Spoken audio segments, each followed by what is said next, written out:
I'm on the move, can't stop me if you try. Coasting on now, baby, it's just me, myself, and I. Cause I'm on the move, every step is by design. It's only up from here till the moment I die. I've been on the move, I never saw myself ever coming so far. Taking small steps, I was trying to find my groove. Yeah, I know that I was off to a really slow start, but now I'm running, never Jeez, looking back, I'm going towards where the sun is. Even if it blinds me, I'll find peace inside. Keep my eyes on the prize till I'm holding it above me, yeah. I'm not sure exactly what the future holds. All I know is mama told me I should always shoot for gold, yeah. And every time I'm worried, I'll start losing hope. I'll take one step at a time and find my way back to the road, yeah. And I've been on this journey now for way too long to turn around. The sun is out, so I'll be on the move. I'm on the move, can't stop me if you try. Coasting on now, baby, it's just me, myself, and I. Cause I'm on the move, every step is by design. It's only up from here till the moment I die. I'm still chasing the happily ever after. This at the end of my story. I'm anxious to turn the chapter. My yellow brick road is painted with gold. I'm gonna have it all, but trust I ain't trading my soul.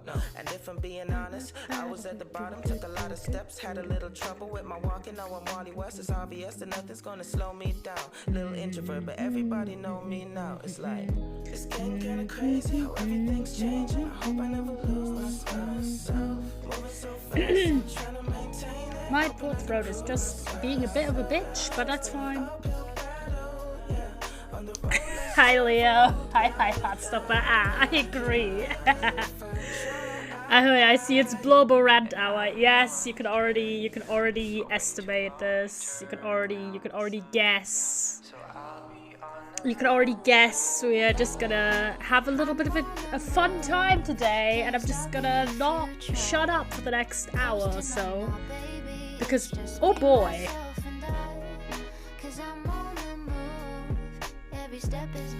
These are from here till the moment I die. I'm on the move. Hope you guys are doing well, by the way. I just had cookies, chocolate cookies. They were I was trying out this like pre-made cookie mix thing. Do you know the ones where you only have to add like a little bit of water and butter and then it's done? It didn't turn out too great. But, you know, you can't turn down a bit of chocolate, you know? You can't turn it down. So that was a little bit of a mixed bag. And I have a bunch of stuff to talk about, actually, since I haven't seen you guys in, like, a day and a little bit.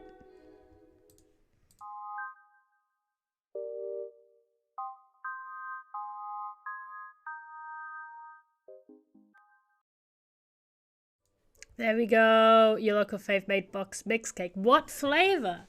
What flavor, King? We're gonna be on Professor P. I'm gonna do like some outlines, a little bit of just casual. And I want to not have this song. Different song. Lemon, fancy. Give me a moment. Let me go into the house and slap. But yeah, we're gonna do a final outlines of stuff for Aerolite and just a bunch of different upkeep things. You know how it'd be like, chat. And meanwhile, I'm just gonna go on a big fat rant because a bunch of stuff has happened. So, first off, I hope you guys, despite the troubles, first off, we are gonna... Do you have any more? Yeah. I'm just gonna do this already, because I can't be asked. There you go. We're gonna get ourselves a bit more wool. Shear the sheep one more time. But yeah, even though it was a little bit tech problem heavy, I hope you enjoyed the stream I did with Jacob on Friday. I had quite a bit of fun. It was very different than the usual content I usually do. But I definitely really want to do more, maybe not tier lists, because I feel like I I might maybe do actually, because there's a bunch of stuff that might be fun to do with you boys. So maybe. But Kahoot, I definitely want to do a Kahoot stream sometime soon. I'll let Jacob advise me on how to best do it with the covering thing. Oh, we have quite a lot. All right, let's do the final buildings for where buildings can go. There you go. This is like one of the few areas. There's a little mountain, but this back there should be another building here. There you go. If I may.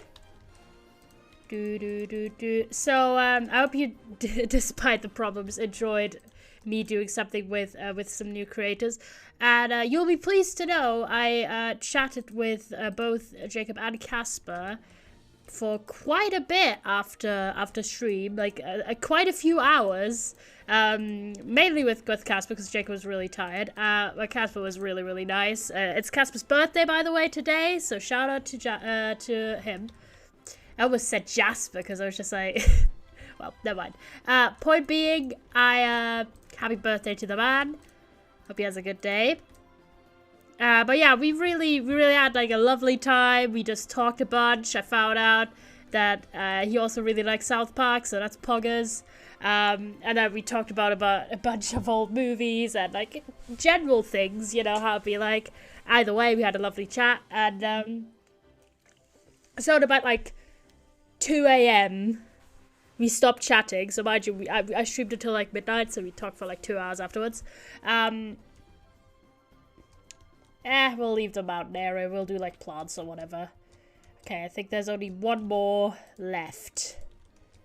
One more area that doesn't have a white little outline, and it's right next here. It's either here or behind here. Hi, Jacob. I'm just talking about it. Thank you for the lurk, King. We'll do one more building right behind here. Twitch votes. I love the little random emote that it drops.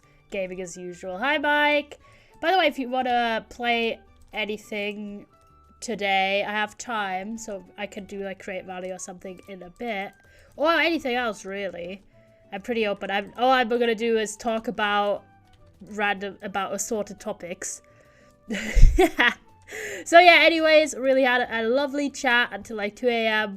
with the guys. Really nice. Hope to do more stuff in the future. And then, right, I was like, you know, a reasonable guy would have been like, yeah, it's like 2 a.m. How about you go to bed? What did I do? Binge watch the entirety of Heartstopper. Yep.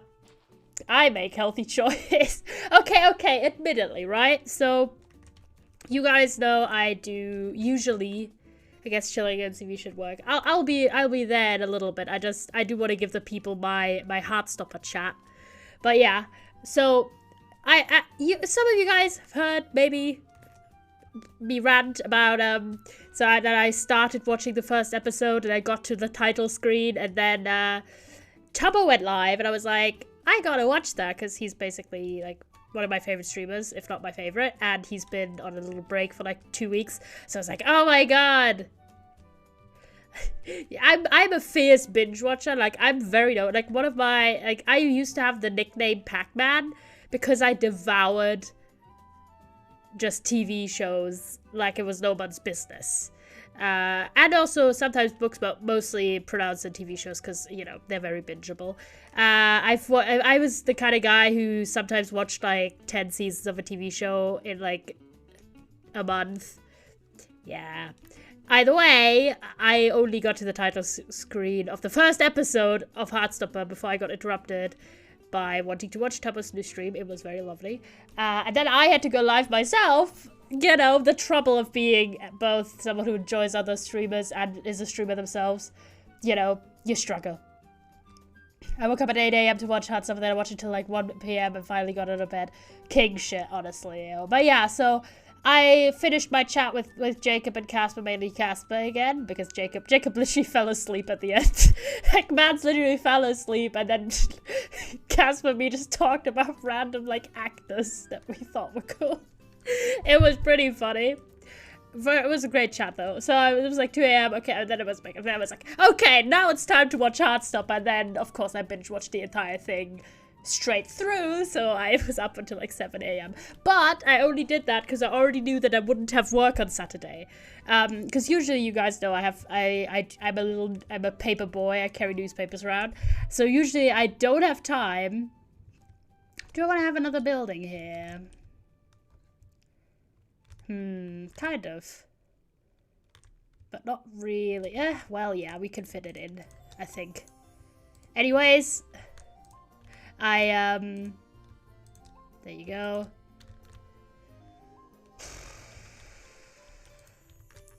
I binge watched the entire show because I knew I didn't have work, because I got like a message that I had free time unexpectedly. Well, actually, wait, I'm gonna fix this. I don't want it to be here. Then I got it at 2:30 a.m. Don't ask why. So I got a message that I wouldn't have work on Saturday, so I was like, okay, I can afford to stay up until like really early in the morning because I know I don't have to leave the house. There you go. There you go. I won't have to leave the house on Saturday at all for any purpose. So I watched the entire show, and oh my god, it was so good. It was so good. Oh my god, I was like ready to like it because I thought it looked really good from what, you know, we've been seeing. I've avoided, I watched the teaser, I think, but I didn't watch the trailer because I wanted to go in a bit more blind. But I'm a big fan of the graphic novel series, and I was like, I'm ready for this. But I was not ready for how good it was, chat. If you've not seen it, mind you, they will have some spoilers and my little take about it. We don't have any more wool, which sucks. And the sheep have grown up a little bit. There you go. I don't know why I've settled on white wool. It's just kind of become the staple, and now I can't use any other blocks, or it's not cohesive. So I was like expecting it to be like pretty decent, but they feel a bit sheepish, but yeah. And then I'm gonna go outwards here. But actually, I want it to be a bit more here. There you go. So I was like expecting it to be pretty good, but I got absolutely obsessed with it, chat. I was just not okay at all. It's not even a joke. It's not funny. I've already rewatched it once, and I'm not like above rewatching it again after stream today, chat. It's a problem. It's such a problem. Okay, because, okay, this is like a weird caveat, but, right? So I'd say this is probably at least my favorite Netflix show ever, if not one of my, like, maybe top 3 shows of all time. Okay, this is how much I like that show, and I was not expecting it. And the problem with it is, right, that it's a short TV show, right?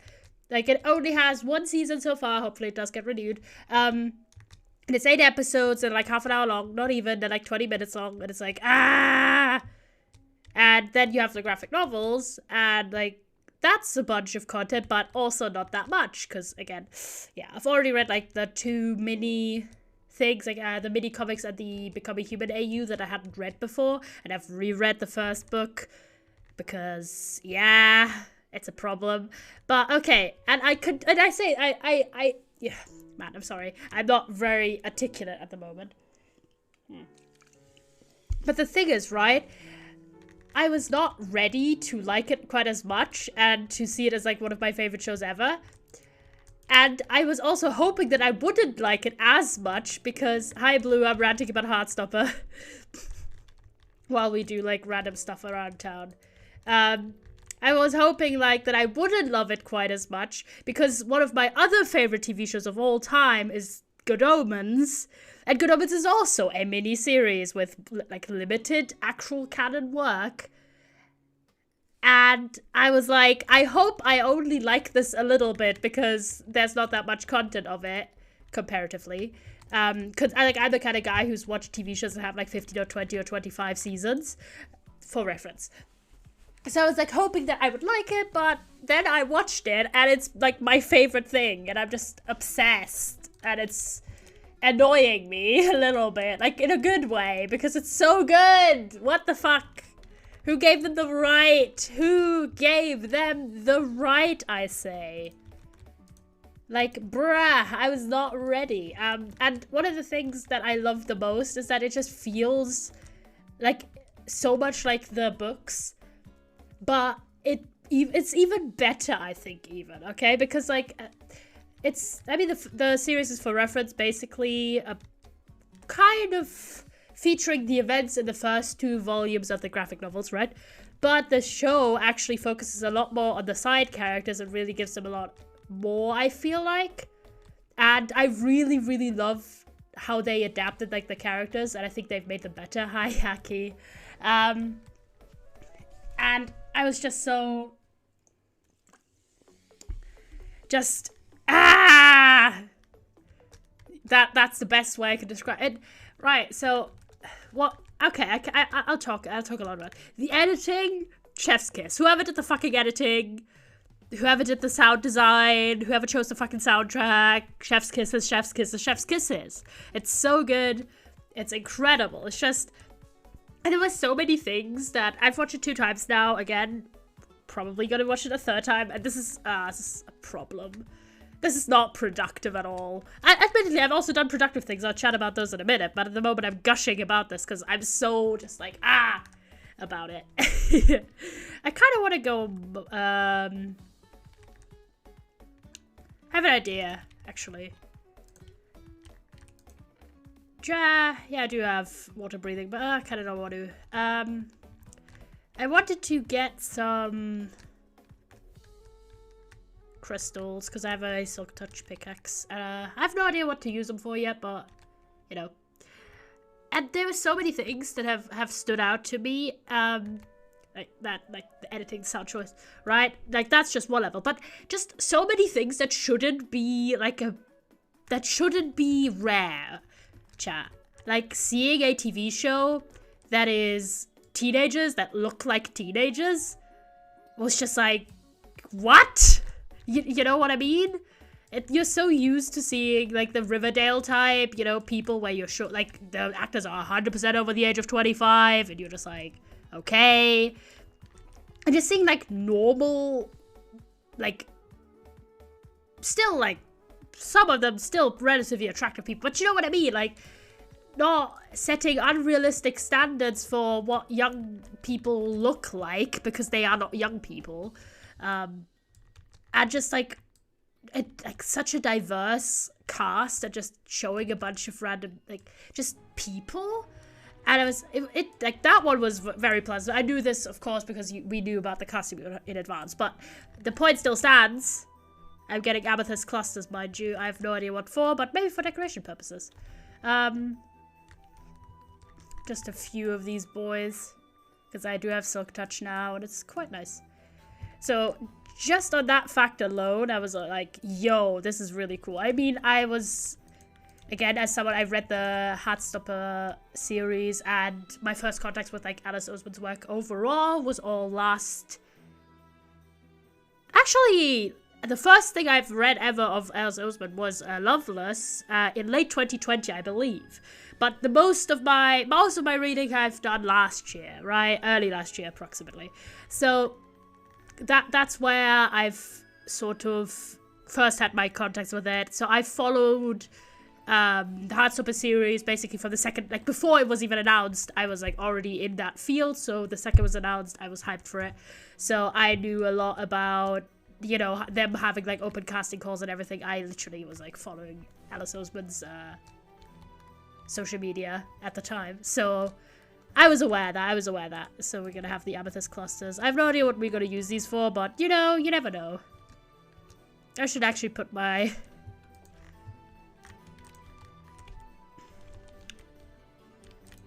Where did I put them? Nowhere. I swear I put them away already. Wait, I should actually put the quartz here. 1 calcite. Probably decoration. Yeah, just not sure what project yet for is what I meant. I should really have a better sorting system here, but will I do that now? No. Did you build all of this by yourself? Most of what you can see here, yeah.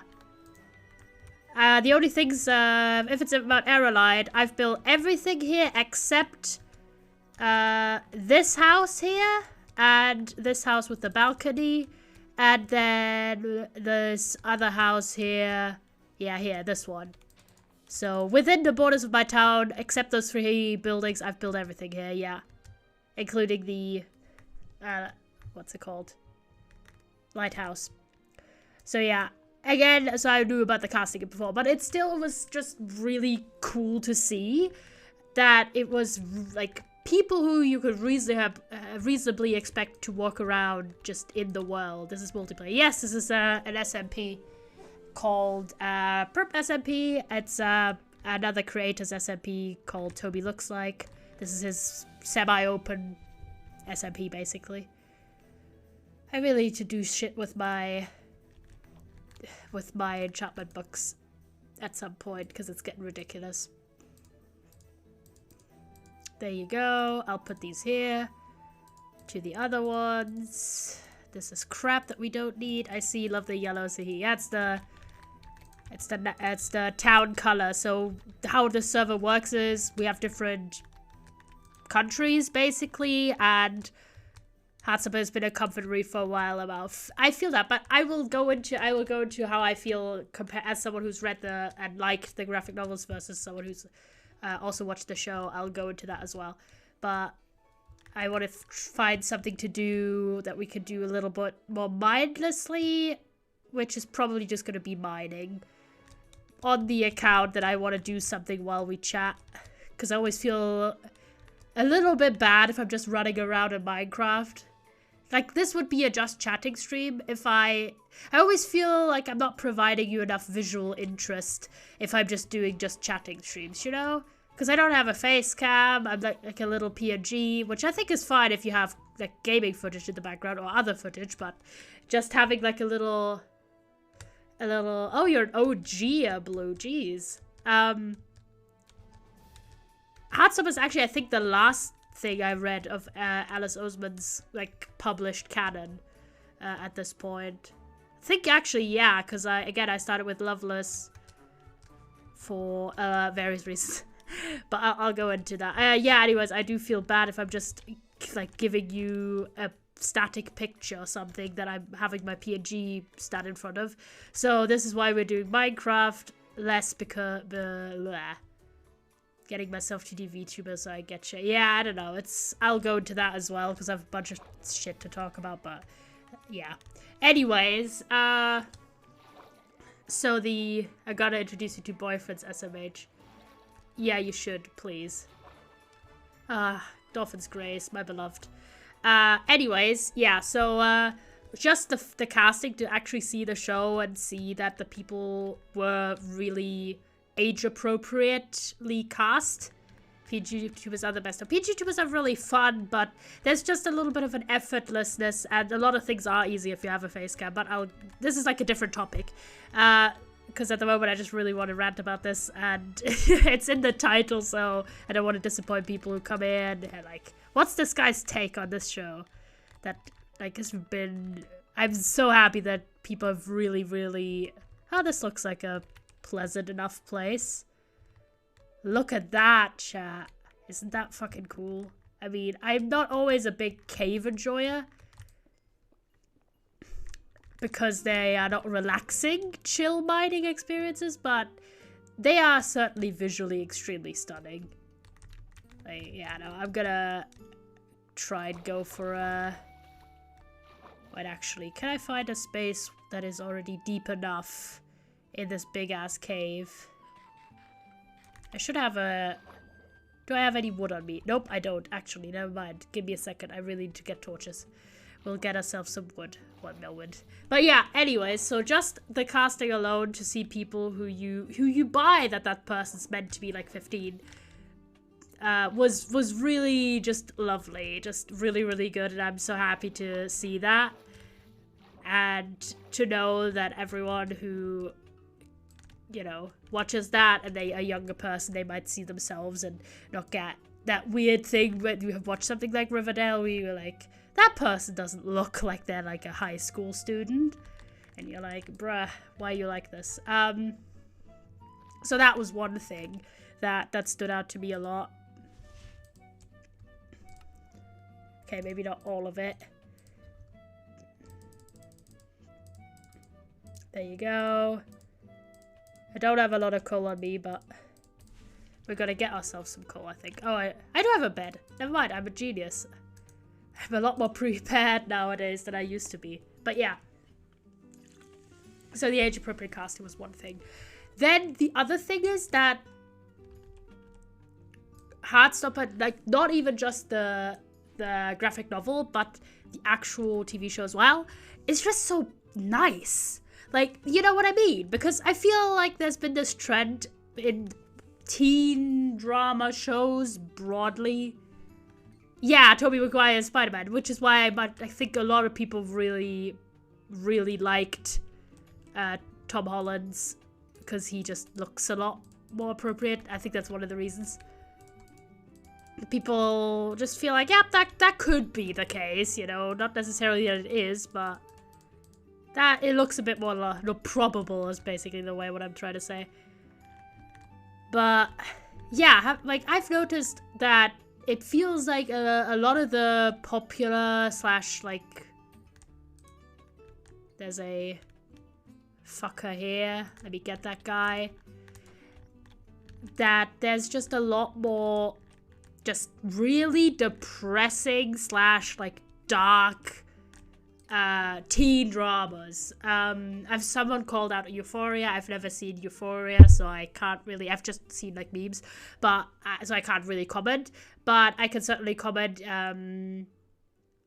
on the thing is running. What is running? Oh, is the server running? Give me a second.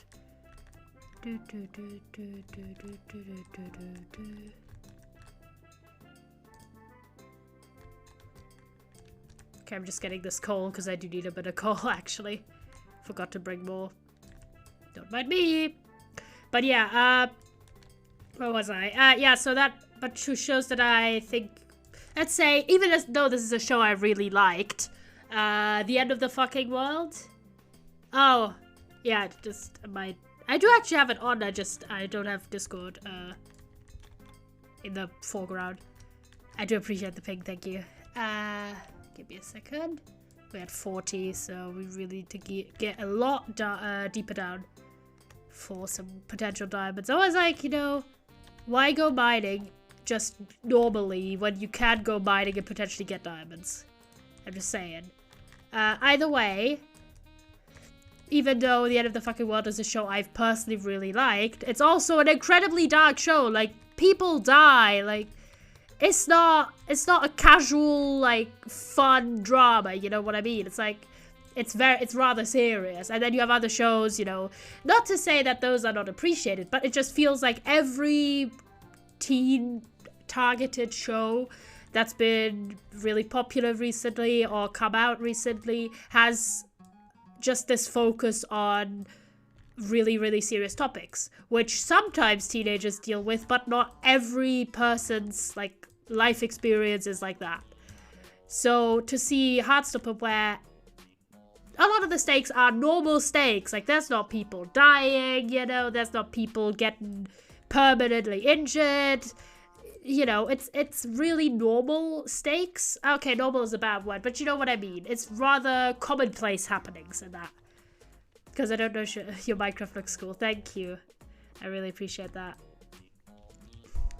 This is sort of like me kicking off a general conversation where I'm not saying that I really like The End of the Fucking World, for example, or, you know, or Sex Education is a great example as well. I really like that show. That's like a middle ground because there's stuff happening that is a little bit extraordinary, but it's still rather grounded, I'd say. Yeah, that's basically what I'm trying to say. It feels like a lot of the big TV shows that are like teen dramas or generally teen TV shows have been have lacked the sense of reality or like being grounded in something approximating the real world. And Heartstopper, both the graphic novel and thankfully as well the TV show, managed that they stay really, really grounded. It just feels like this could be a story that happens at your school or in your neighborhood or your town, at least from my POV. And I really, really like that. Especially, I really like that you had so much happiness in that. Because I'm probably like one of many people who, as we've had a lot of distressing... Okay, we had 7. I need to go really far down. But we've had a lot of distressing things happening the past few years in real life. A lot of really... and just via being connected through social media, had this feeling like there's always bad things happening and there's constantly just so much anguish always. So to see a show where you can just have people do fun things and enjoy like their friendships and relationships and things like that, and just doing things that are like simple and fun, was just incredibly refreshing. It makes it for me like something I can 100% like rewatch like 100 times. Because you're not constantly forced to... Like, there is, obviously, don't get me wrong, in both, especially in Heartstopper in the later parts, there's a lot of serious things that get addressed. And in the TV show, even in the first season, you know, you do have things that are, like, negative occurrences, is the best way I can say it. So it's not like nothing bad ever happens in that universe at all. That's not what I'm saying. I'm just trying to say that the general tone is a lot more hopeful, a lot more optimistic, I think. And just in general, I think that is a good thing to present to the people today. But especially since Heartstopper is an LGBT like drama / love story, to show to everyone, not just young people, because that's sometimes how the conversation is framed, but just for every person, to show that this is so deep. I can't tell how deep this is. I don't know if I'm gonna die if I jump down here, so I'm just gonna build a little bit of a staircase. It's just such a weird room, but where am I? Minus 19. Okay, we gotta go further down. Because I don't need to build up at any point. I can just teleport home, so we are not concerned about that. But to present to just the general public, doesn't matter if you're younger or older, to show that being LGBT is not all pain and suffering is very, very good, I think, and really, really important. And I personally I literally cried so much during this, like, and not even like tears of pain or something, or like being super sad, but just like almost tears of like joy, because it was just very, very nice. And to show that you can have a happy romance, and you can have a great friendship group, and you can have supportive family members, and you can have really cool experiences, even if you're young, even if you're LGBT, if you have mental health struggles, you can still have these positive experiences, and you can still see yourself on the big screen. It was just fucking awesome. Like, I don't know, it's just... I cry so easily consuming media, but this one had me sobbing. For real, though. And again, not in the sense that you're not necessarily mourning something. It's more, you're just really ecstatic to see this. And I feel like a lot of the media has been more negative or focused on like the trauma or like really bad experiences.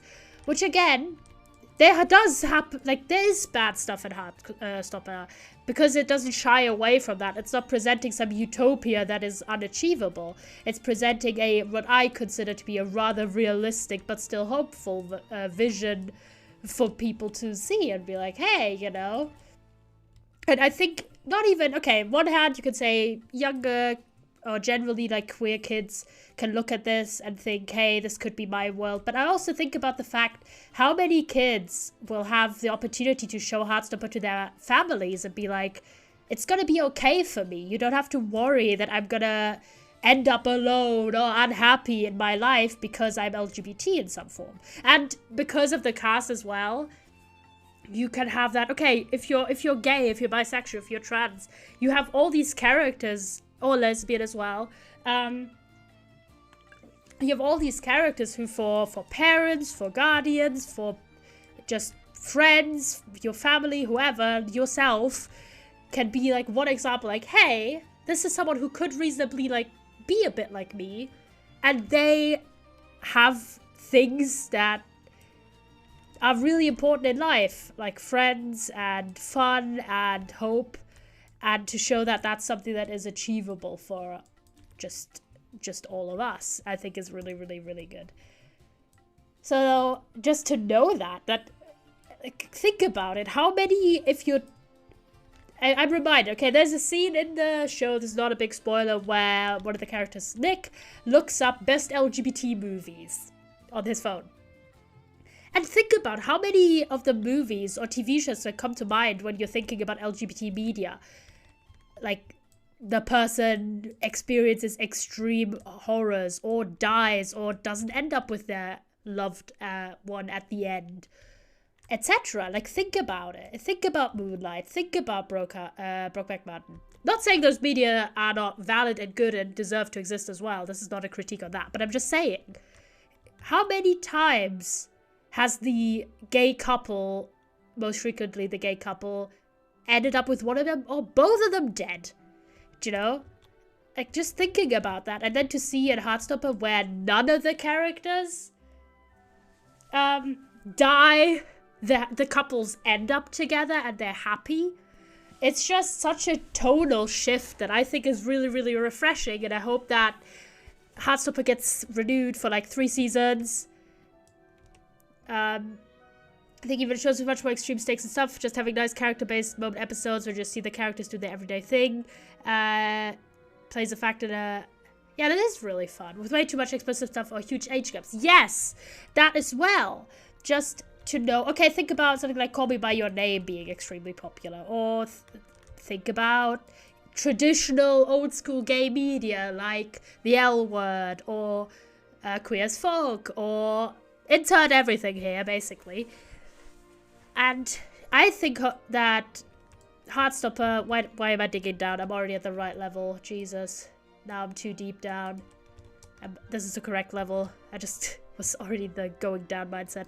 There you go. I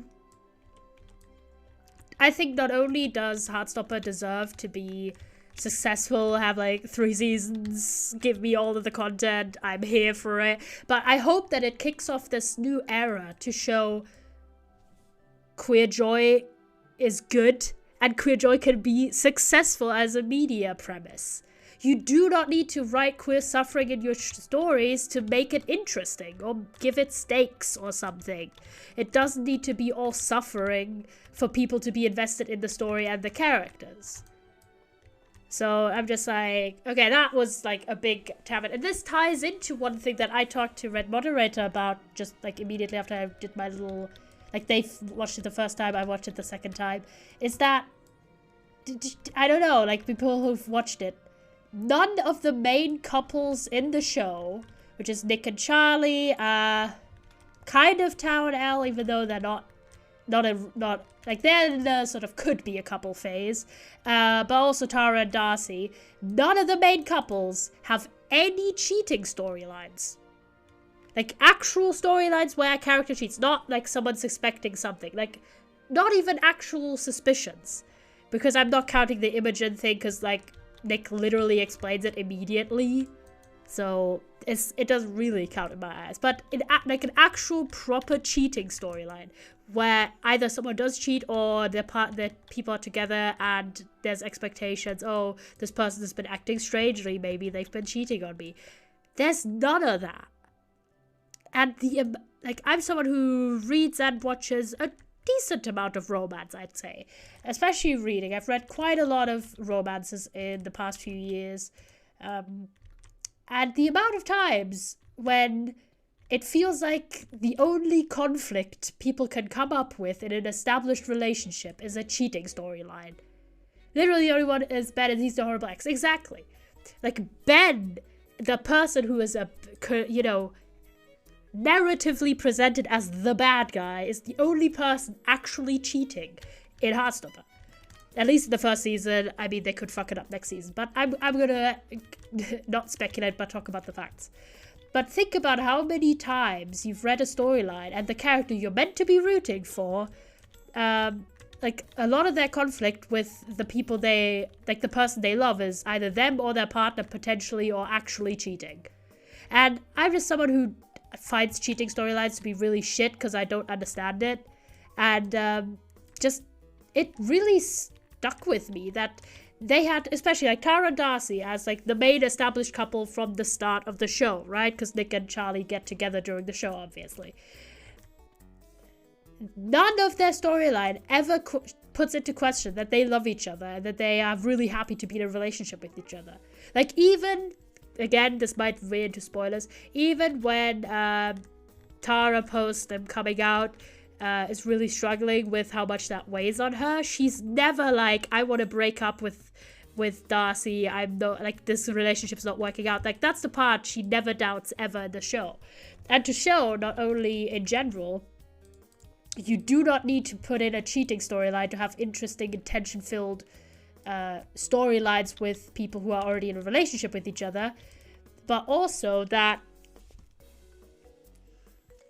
you can have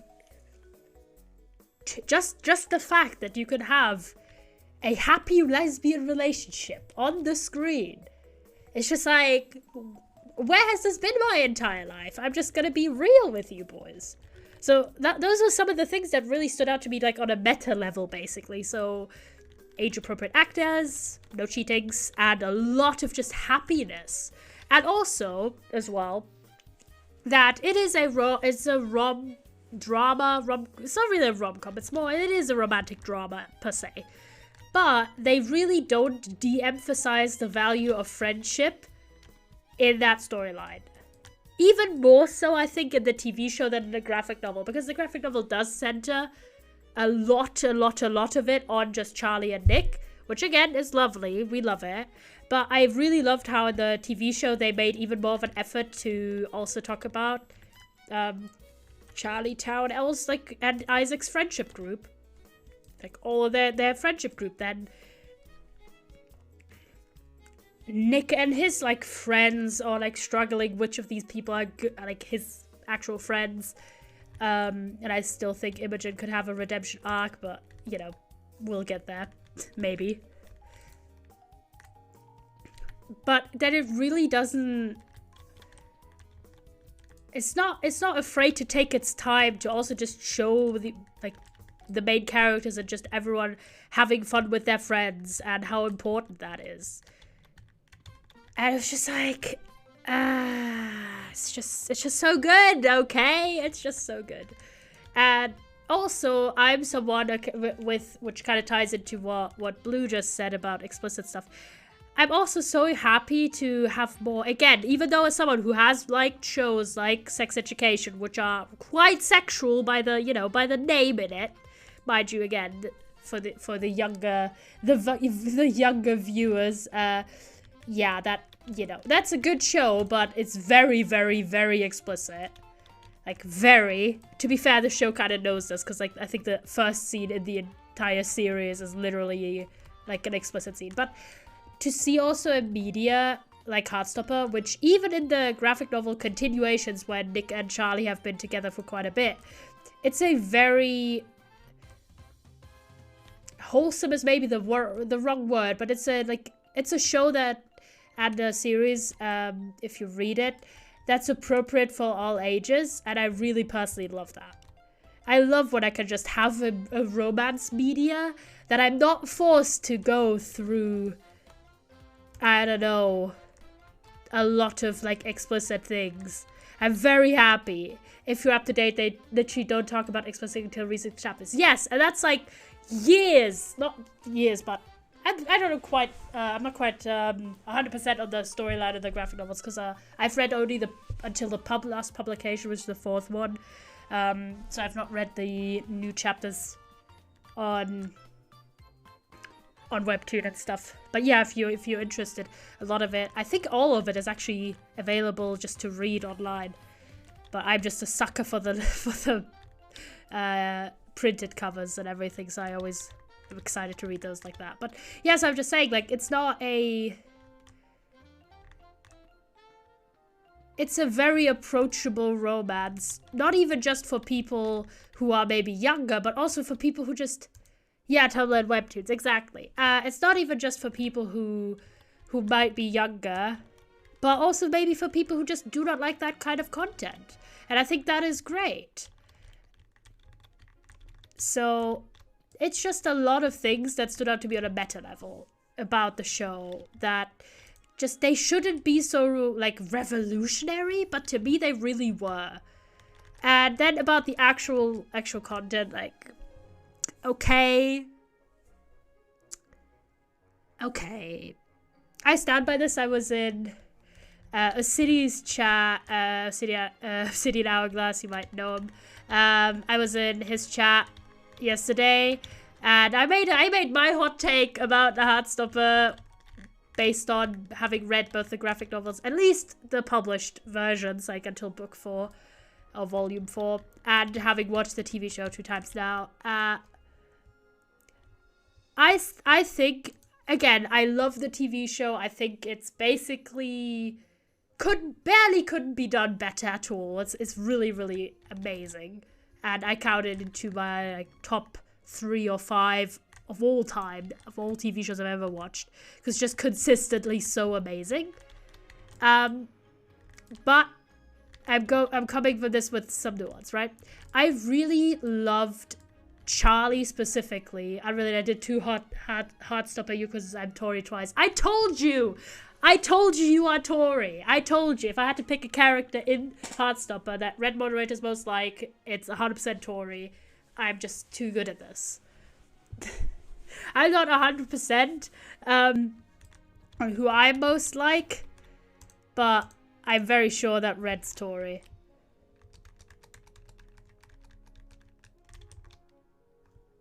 Where was I? Nick is in his last year right now, choosing colleges and stuff. Aww. Yeah, I think Red is 100% Tory. The most Tory person ever, and we don't mean that in a political party sense. We mean that in the character.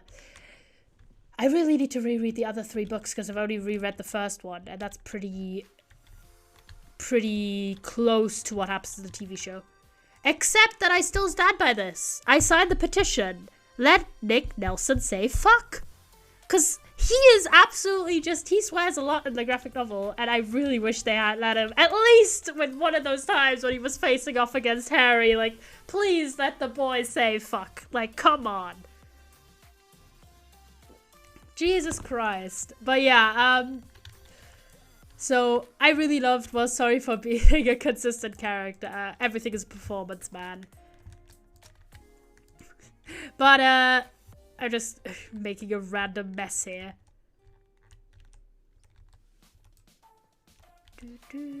Let Nick say the most ridiculous British curse words. Yeah, just let him call people wankers. Sign the petition. Sign the petition now. Let him curse. Let the boy curse. He deserves it. He deserves to just pop off and just enjoy himself. Fucking hell. But let Nick say bollocks. Yes, let him say bollocks. 100%. I'm signing that petition. Like, yes, 100%. But yeah, so I really loved Nick in... I was talking about Charlie. Jesus Christ. I really loved Charlie in the graphic novels. And this is my hot take. I liked him. Yeah, do share the U quizzes. I swear to God. Don't gatekeep the U quizzes. I think I liked... Okay. Scratch the things, I'm putting my hard opinion out here. I liked Charlie a little bit more in the graphic novels. Just, I don't know why. Like, not saying I didn't love and adore Charlie in the TV show as well. I think he's an amazing character. I really, really loved him. But I'm just saying I liked him a little bit more in the Netflix series. But I could 100% say that I loved, like, so again, I've read the Heartstopper novels and I was like, I really liked them. I thought they were really good. I really just was like positive towards them, but I wasn't like super, super obsessed. But holy fucking shit. Nick in the TV show, just chef's kiss. Like, okay, don't at me, but Nick in the graphic novel series holds like half a candle to the TV show adaptation. And I'm the shallow bitch like that, I'm sorry, but I just fell absolutely like, okay, if you were wondering who's my favorite character in Heartstopper, it's Nick. I just vibe very much with him, and he's just such a sweetheart, and he's so concerned about like his friends and how they're doing, and he's just such a little guy. He's such a little guy, and I just adore him. He's amazing. So yeah, that's my hot take. I loved Charlie in the graphic novels a little bit more than TV show Charlie, but I liked Nick in the TV show a lot more than I liked Nick in the Heartstopper graphic novels. And I think part of it better be getting Nick in at least new quiz. Red's theory is that I'm like Nick, which honestly would be a massive compliment. I personally think I'm probably more like Isaac in the TV show, I really loved his addition as a character, because I think it was a good choice to have him replace Aled. If you don't know, Isaac was a made-for-TV character. Mostly because Aled is the main character of another book from Alice Oseman, and she was like, kind of think this won't work out with the storylines, so Aled got replaced with Isaac in the TV show adaptation. Isaac was a big fat mood, golden retriever boys. I take the compliment massively. I take the compliment instantly. I mean, I've done some quite nice things in the past, I'd argue. And I think there was two reasons I felt like that I connected more, I guess, with Nick in the TV show than in the novel. One of them was you get to see a lot more about his like internal thoughts at the start of the storyline, basically, because I feel like in the graphic novels you only really get to see a little bit more inside Nick's head a little bit later. Not that you don't see stuff as well, but I felt a lot more close to the TV show Nick and what was going on and how his life was going and how he was feeling about things than I felt in the graphic novels. I just found the way his struggles and like his thoughts and concerns were portrayed was just really good. Thank you for following me on Twitter, Jackie. I appreciate it. I get a little notification. And the second one is, this is a very shallow reason, but just aesthetically, I found the TV show Nick a lot more, I guess, relatable. Or just like, I don't know. I just liked him a lot. I just liked him a lot. What can I say? I'm a bit of a shallow bastard sometimes. Anyways. Point said, I absolutely adored this. I really loved how we got more Darcy and Tara and their own little storyline, and we got Elle as well, and I really liked how in the adaptation as well, I think he has more character there. He's too French. Real! Okay, you actually unearthed something there. Okay, probably no one knows this. I have had for many of years a maybe lighthearted, maybe not so lighthearted distaste for the French, which stems way back to like a school exchange thing I had to do some years ago.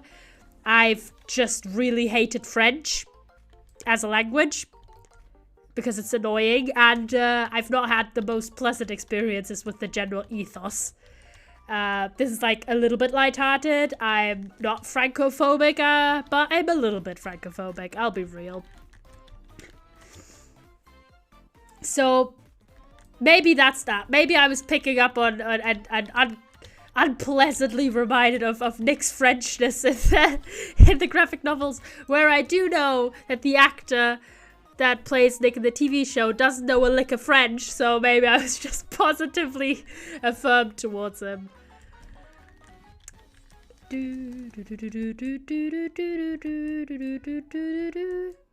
But yeah, I just really, absolutely, I also loved so much of the cast. And some things I found out because I watched a few TV show Nick took Latin. Yo. I mean, to be fair, in the I think he's meant to still be part French, I think. I'm not sure. But I watched a few interviews, which is why I know that fact about Kit Connors, the actor for Nick, not knowing any French. Ah, yes, the most relatable of teen media being French. Where's the lie, though? His family to be French. But, you know, we're just gonna ignore that. We're just gonna ignore that. We're gonna draw a pit. I'm gonna throw in the crap we don't need. We don't need Cobble Deep Slate to save our lives.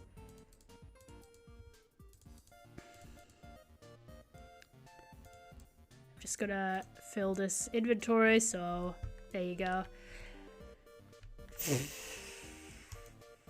Where was I?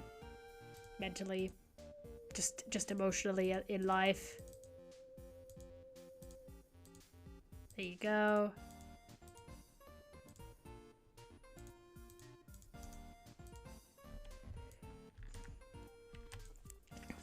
Where was I? I got fully distracted.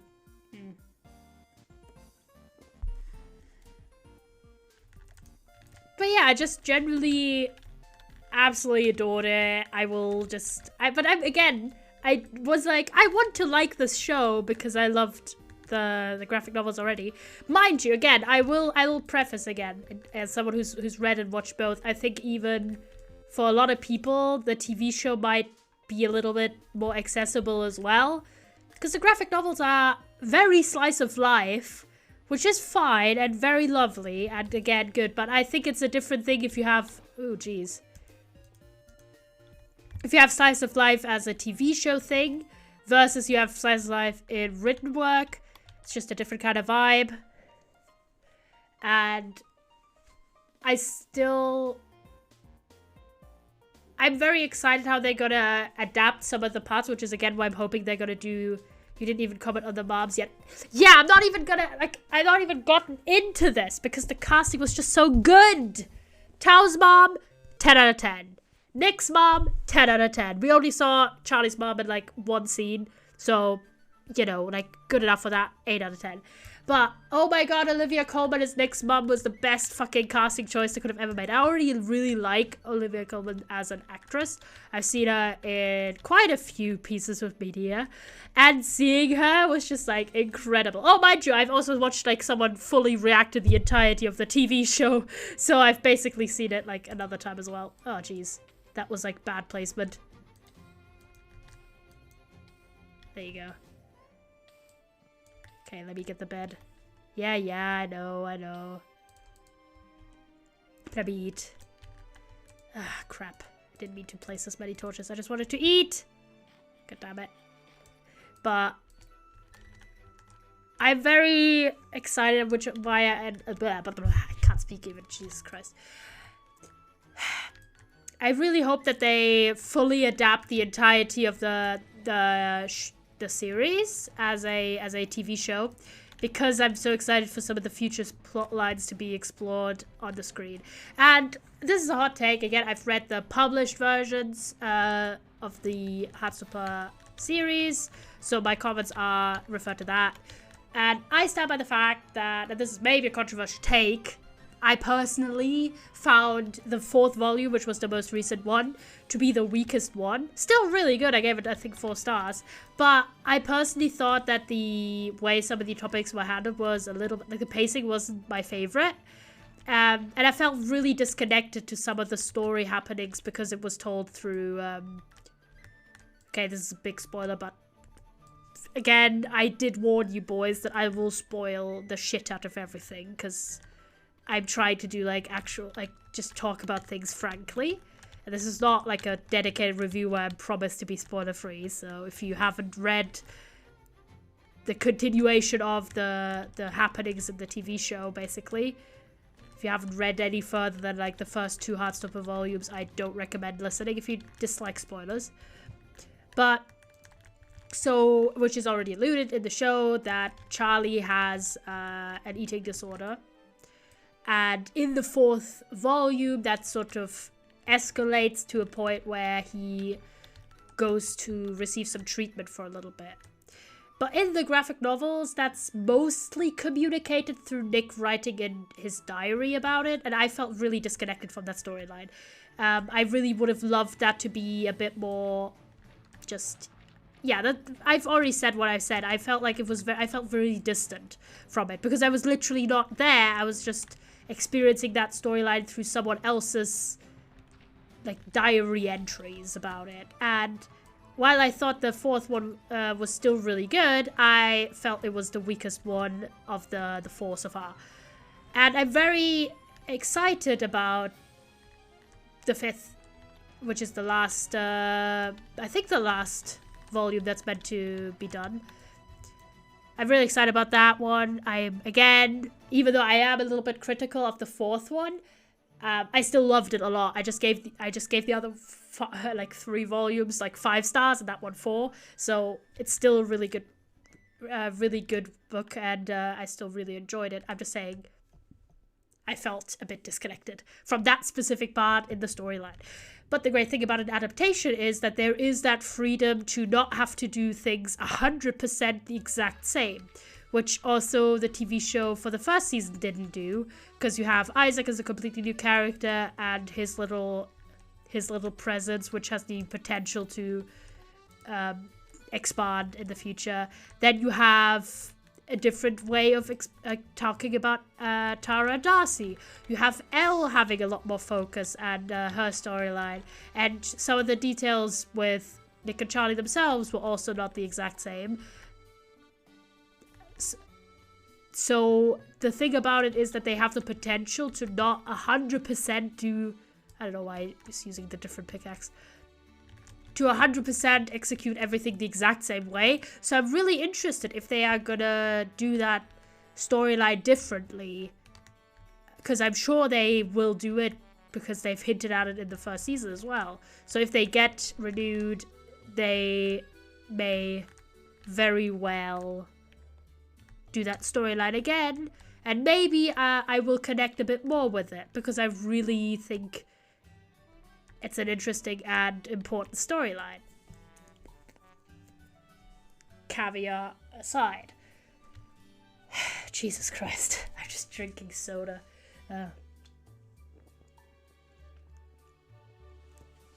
Anyways, I'm a bit of a critic about some of the elements in the graphic novels, especially since I think a part of it is also because I came into Heartstopper, the written version, basically, as someone who first read Alice Oseman's more recently published books. So again, the first book I ever read of theirs was Loveless, which, if you've never read it, it's a great book. I loved it. It's a book about a character who's in university trying to figure out their sexuality, or in specifically their lack of sexual interest in other people and everything, and also romantic interest. So it's about an asexual character. I think is also romantic. I need to reread this sometime soon, but anyways, point being, it's a great book. So I came with it but it's also a book that was also published, I believe, 2 years ago or so, while the Heartstopper series has been ongoing for quite a few years. So it is a different kind of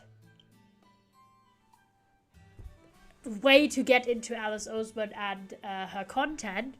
So I think that's also why I view some things maybe differently about the Heartstopper graphic novels. But I love the TV show, like, unequivocally. I think they've done everything right with it. Like, it's pretty much a 10 on 10 for me. So my qualms with some of the elements of the graphic novel, specifically that storyline and how it's executed, are unrelated to my comments about the TV show, really, because I think the TV show is just incredible. So yeah, watched it for the first time Friday, or technically, like, Saturday, early Saturday, so Friday night, and I just absolutely adored it. Then I didn't have to go to work unexpectedly, but I still consider Saturday my day off, so I didn't stream. I'm not quite a daily streamer yet.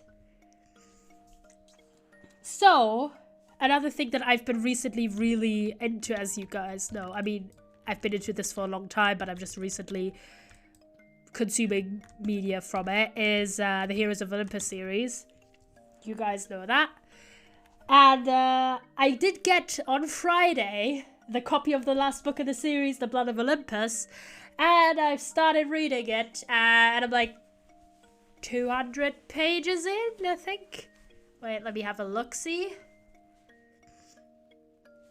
I'm caveating into this because it's also relevant in this case. No, 300, never mind, 295 pages in. So I'm like halfway through the book. It's a 500 something page book. Yeah, I've read a little bit.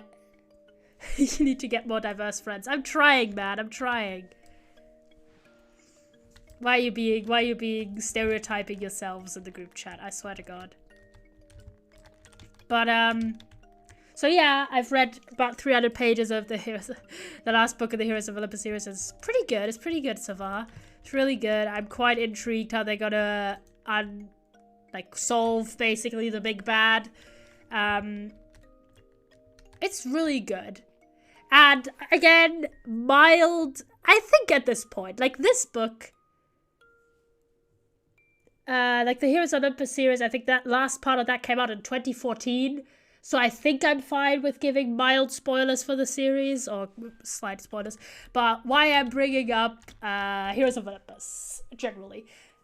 Because some of you guys who may only be tangentially familiar with the Percy Jackson universe would be like, what's the link there, buckaroo? No idea what word I was trying to say there, buckaroo. I wanted to say buckaroo, but then I was like, is that bad? And then I just stopped myself mid-word. Anyways, why am I talking about this right now? Except that I'm currently reading it, and I love talking to you boys about what I'm doing at the moment and what media I'm consuming.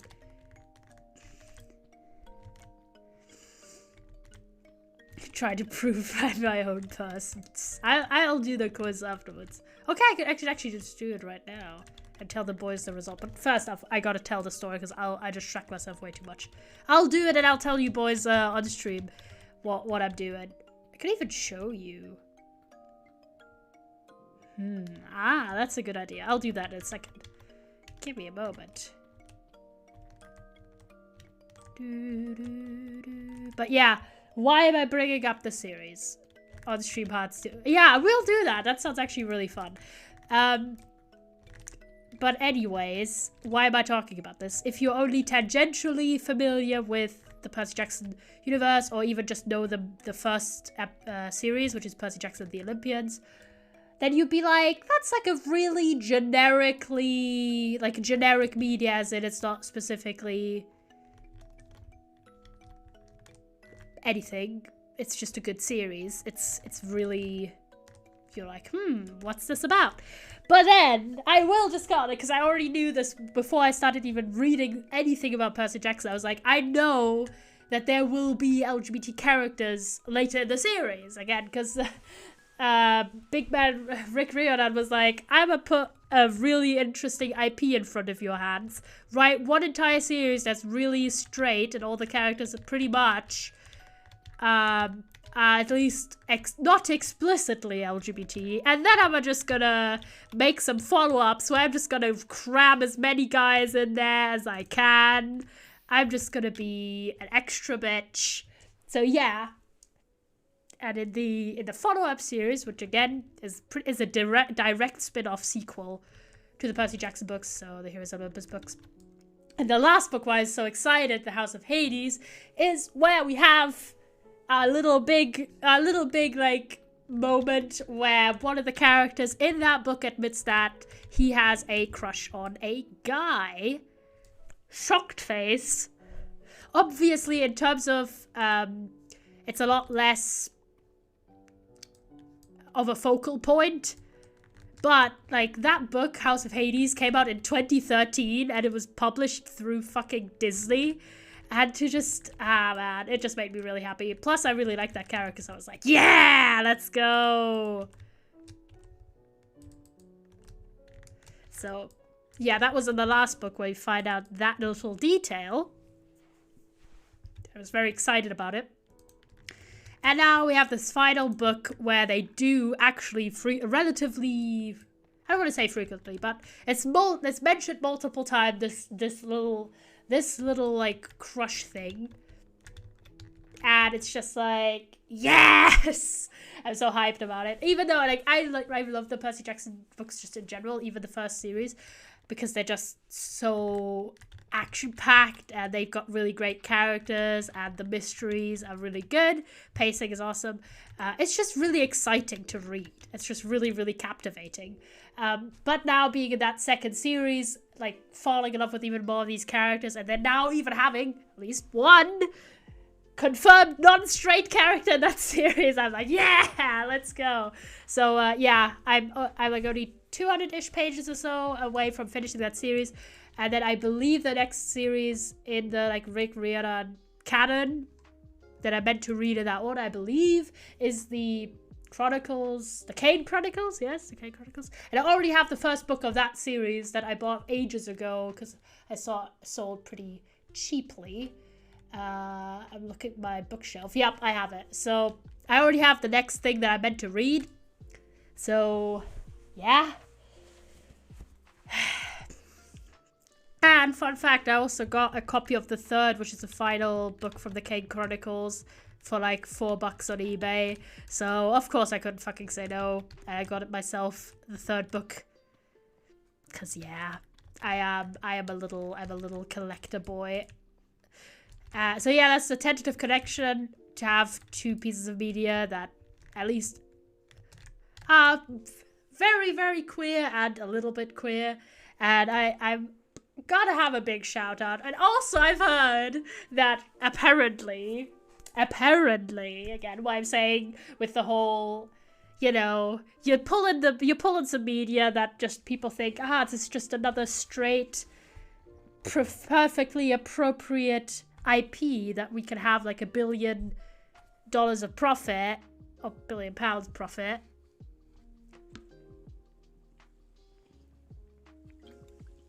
And Rick Riordan just gonna go and, you know, I'm just gonna make it really gay. And I'm like, King, go off. Because apparently, I think this year, hopefully, there will be a book in the general universe of the Percy Jackson books that is going to focus on the gay characters. Let's go! No longer the side characters. Let's go. We win, boys. Oh my god. I saw so many posts when I was looking about, like, on Twitter and stuff about Heartstopper, because it's just exciting. About, like, all the LGBT, like, media that's just coming out this year. And it just got me really, really excited. There's a bunch of stuff that I still haven't seen or read. So I'll get to that, boys. Don't worry. But yeah, how much do we have? 46. Not bad. But yeah, I'm a walk doggo. Alright. See ya in a bit. Say hi to your dog. But yeah, like, oh my gosh. It was just, it just makes me so happy. So yeah, I'm reading that. I've postponed The Invisible Life of Annie LaRue until I finished that book, because I know that the Heroes of Olympus books are something I literally devoured like 2 days. So I'm like, fucking, it's gonna be good.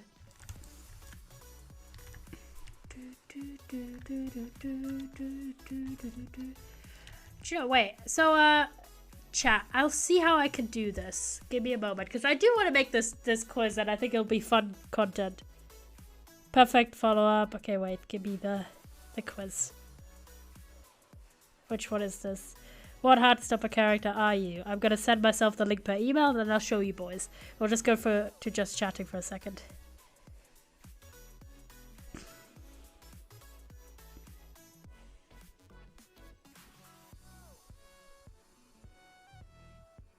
Paste. There you go. And I'll show you boys. I'll just need to see if everything's fine. There you go. Gmail. So I'll put that in the title as well. We're gonna go to just chatting briefly.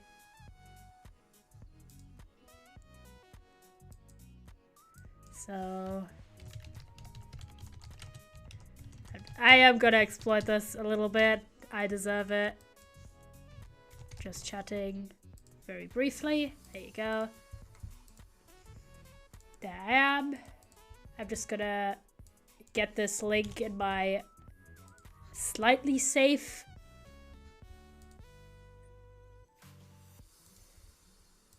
Chrome. Sorry, I blanked there in my brain for 2 minutes. Thank you, understand, god damn it. There you go. We should be okay. I'll just have to cut around it a little bit. I'll just see if I can use my setting. Let me have a look. Oh geez. Wait, was it correctly cut already? Let me have a look. Yeah, I think so. There you are. I think we should be fine. Yeah, we are fine. Let's go. It's a little bit, if you get Harry, you get floored. Real though. If I get Harry, I'm just gonna question my entire life choices. And I'm just gonna be sad. But there we go. I'm a little bit low there on that screen. So let me pull myself up. There we are. Again, you are blind if anything looks out of place. I'll just log out of Minecraft real fast just for security purposes. Okay, chat, let's see what I end up with. Favorite Alice Oseman book? You may have heard of, I don't know. Okay, hot take. I love Radio Silence a lot. I Was Born for This was actually my least favorite of Alice Oseman's, full novels. I really liked Solitaire, with the caveat that it's a bit of an older book and it's a little difficult to get into if, just in general. But I really liked Solitaire in the end because it's Tori's the narrator in that one, and it's the OG appearance of Nick and Charlie, and it's just such a lovely book. Radio Silence is, aside from Loveless, my favorite Alice Oseman book because I just really like books that feature alternative media. As in, books that you have someone having a blog or a YouTube account or something. I really love that. And I Was Born for This, I liked a lot, but I felt like some parts were just a bit they didn't connect with me that much. And I thought that the ending was just a little bit too much. But in a good way, I still love that book. Again, I always feel really bad if I'm talking critically about something that I make it sound really negative as if I didn't like it. Even I Was Born for This, I gave 4 stars. So I'm just saying that if it's not unequivocal praise, then that doesn't mean I hate it. I just have specific things that stand out to me because I'm just such a fan of it in general. Okay, back to basics. Okay, I am actually a Hufflepuff. Fun fact, not a surprise. You're probably gay. Fair. What's your favorite Hoja song? I'm very basic. Very basic. I only really know 2 songs of him. Is the monarchy valid? I don't particularly like them, but I don't hate them. No, yes. Well, not really. But okay, hot takes. Why has this become so political suddenly? The thing with it, right? The way that this is phrased implies that the question is about the validity of the monarchy, which has nothing to do with how much you like the people or not. So this first one basically makes it really personal, but I don't want to say opposition is a good word, but my general lack of enthusiasm about the monarchy is not related to the people who are in the monarchy. I just think it's kind of outdated and archaic, so I'm gonna answer no here. Vine, thoughts. On all levels except physical, I'm a wolf, so no head. What up, Jared? I'm 19 and I never fucking learned how to read. Stop, could have dropped my croissant. Classics. I love this piece of garbage. I'm sorry. I love this. Cats or dogs? The struggle. I love both dearly. Like a lot. But my family does have a dog, so I'm gonna answer dog. Sorry, I love cats. I'm one of the, you know. What can I say? Just, okay, I'm gonna make that joke. Well, you know what? Today I talk out about Heartstopper. I'm very obviously LGBT, so I'm gonna make this joke. You know, asking a guy like myself to choose, really. I love both. I'm not gonna say it, actually. I always never know how to say it except the word versatile, but the word versatile is a little bit connotated. But you know what I mean. I like both, is the point I'm trying to make here, bitch. I don't know why I called you bitch. I'm sorry, chat. I just got a bit defensive. What are you doing during quarantine? Laying on the ground, contemplating a meaningless existence that has now been bombarded with the stressful interruption in your life. Binging every TV show, cutting down hair, baking, cleaning your room, not washing your goddamn hands. The last one, you get Harry for that one. You fucking get Harry. I'm not even kidding. Fuck you. If you're that person, goodbye, bitch. It's like the people, have you heard those stories when they've lifted mask mandates in certain locations and people act like they've been fucking freed from occupation and you're like, bruh. Why should we quote Hoja? No, it was like, because I answered and I'm very basic and I don't know many Hoja songs, so I chose From Eden because it's one of the few songs I know and I didn't know any of the other songs. If I'm being honest, if I'm gonna be honest, I did watch a lot of TV. I did bake quite a bit in recent times, so I'm gonna go with the TV show, which is the most appropriate, I'd say. Pick another Hoja song. I swear to God, I don't know like half of these. I'm gonna go Within the Woods Somewhere, because that's a good one. I'm gay, but like, I'm not that stereotypical in some senses. He only knows that one because of Good Omens. Don't call me out like that! I actually have From Eden on my Spotify, just in general. I'm gonna go Within the Woods Somewhere. Give me the results. Oh, thank you. You're giving me nothing spoilery at the moment.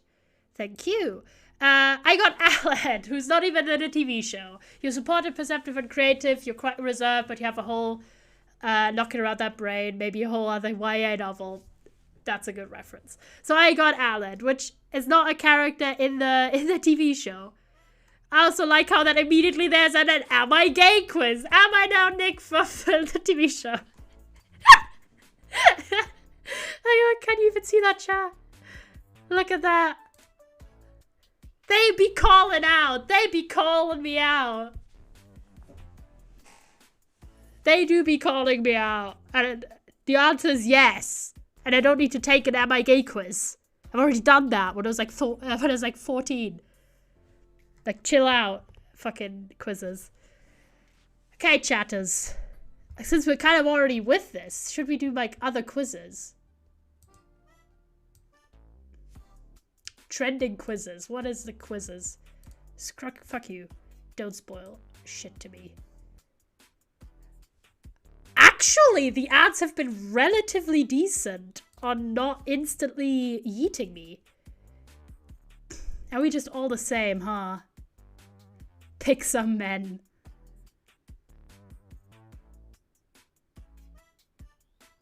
There's a bunch of games.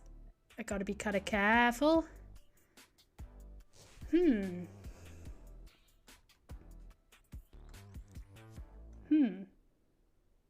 There's the which Heartstopper character are you quiz. Wait, what were the other quizzes, boys? What your taste in people is. So the what's it? Pick some men. Oh no, what's your taste in people? Okay, yeah, I'm gonna take the what's your taste in. This is no longer Heartstopper, this is just general quizzes. We are fine, actually. This cut is perfectly fine. I'm just gonna rename it to like Heartstopper Quizzes and more. There you go. What is my taste in people then? Tell me. Also, you have any more other quizzes? Give me the quizzes. That's the other one, I think. Except I completely analyze you. Okay, I'm gonna send the other ones you sent in the group chat to my email.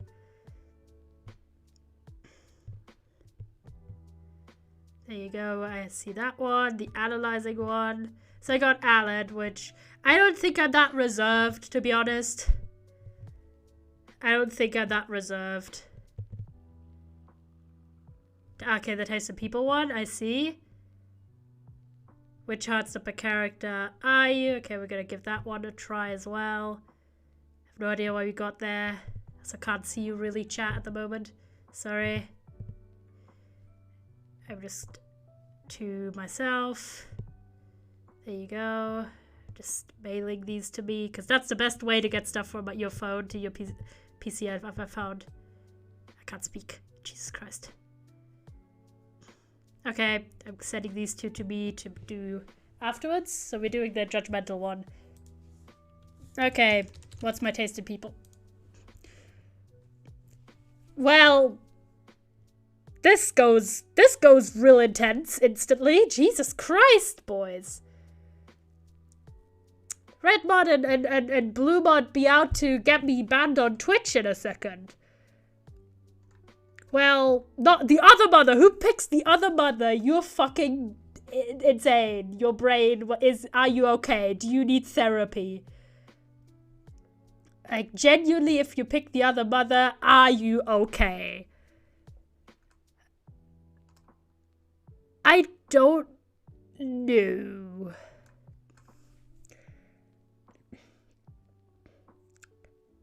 I am gonna go with Susan Long from American Dragon, Jake Long. Respectable choices. Oh boy. I have questions about who picks fucking Santiago. Or Grandpa Max, genuinely. What the fuck is up with this? I mean, I don't really like Philo Doza. He can fuck off. Not this. Well, I'm gonna go with James. Because I think that's more respectable. None of the options were appealing to me. Yes, and this is what I mean! I don't know half of these people. Also, I question. Just in general. I mean, I'm gonna go with Jack Black. He's kind of a funny guy. I've liked some of his movies. Niche edition. Oh my god. Could you have more in a hipster complex? Jesus Christ. I'm gonna see if I know any of these people. I know this guy from Twitter. Not the actual person. I've seen people with him as a profile picture.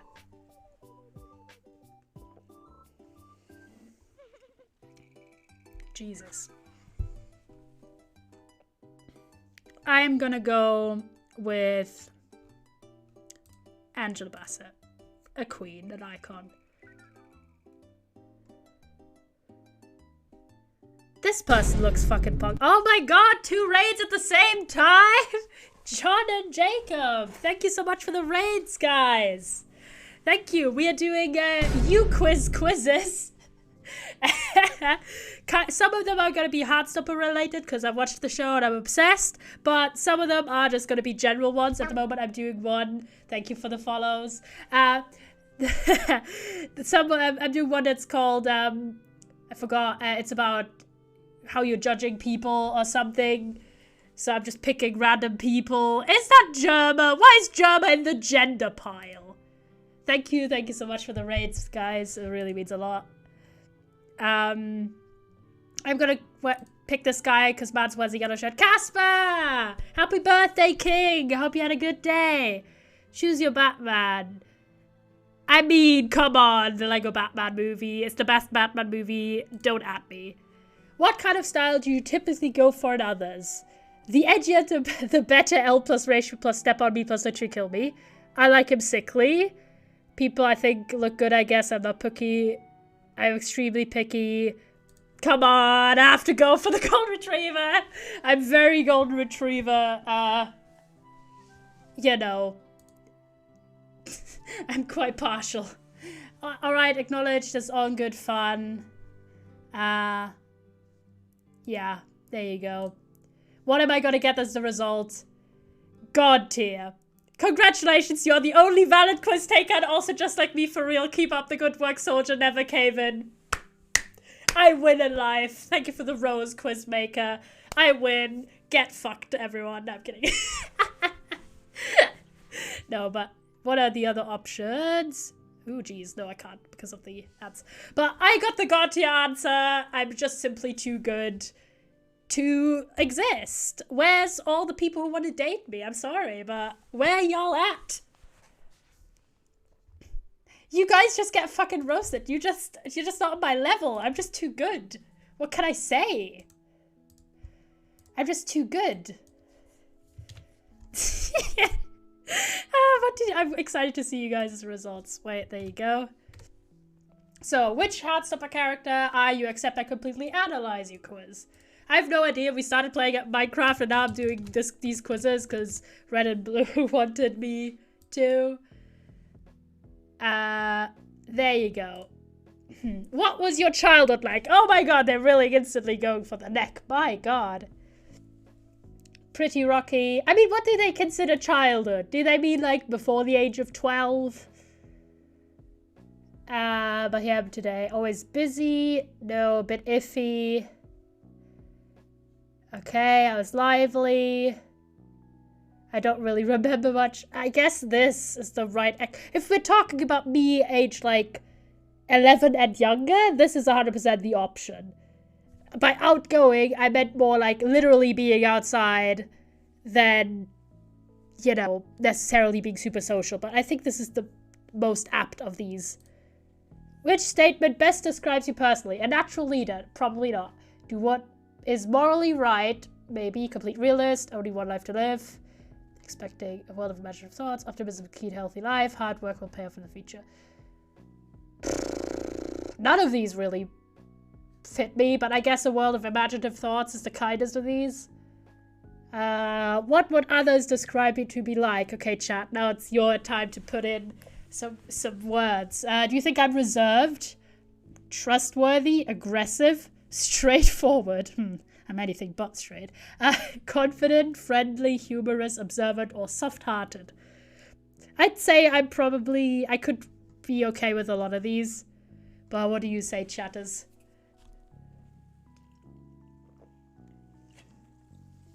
This is a long quiz. Like, my gosh.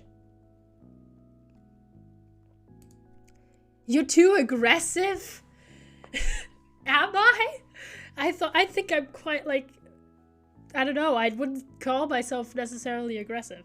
I also like how you said friendly in your way. Is that backhanded compliment? I mean, out of these, I don't know. I think I'm probably all of these in some way. But I don't know. Red or blue, since you're my actual, like, friends. My taste in people is questionable, it's undeniable. I mean, you're friends with me. Do you have inputs? Because you guys actually know me quite well, I'd say. All but reserved. I am reserved if I'm in a scenario that makes me uncomfortable. Like, if I'm in a social setting that I'm not familiar with, I'm just, like, quiet and I just don't say shit. Which I think is probably the most unrelatable thing I've ever described about myself. I guess I'm gonna go with friendly then, since that's been said, like, twice. Which of these do you believe is your worst trait? Oh, you said soft-hearted sauce. We've moved on. Disorganized, selfish, egotistical, not dependable, overly critical, passive-aggressive. I'm entitled. Well, I wouldn't say I think I'm entitled. That's my worst quality. Well, disorganized.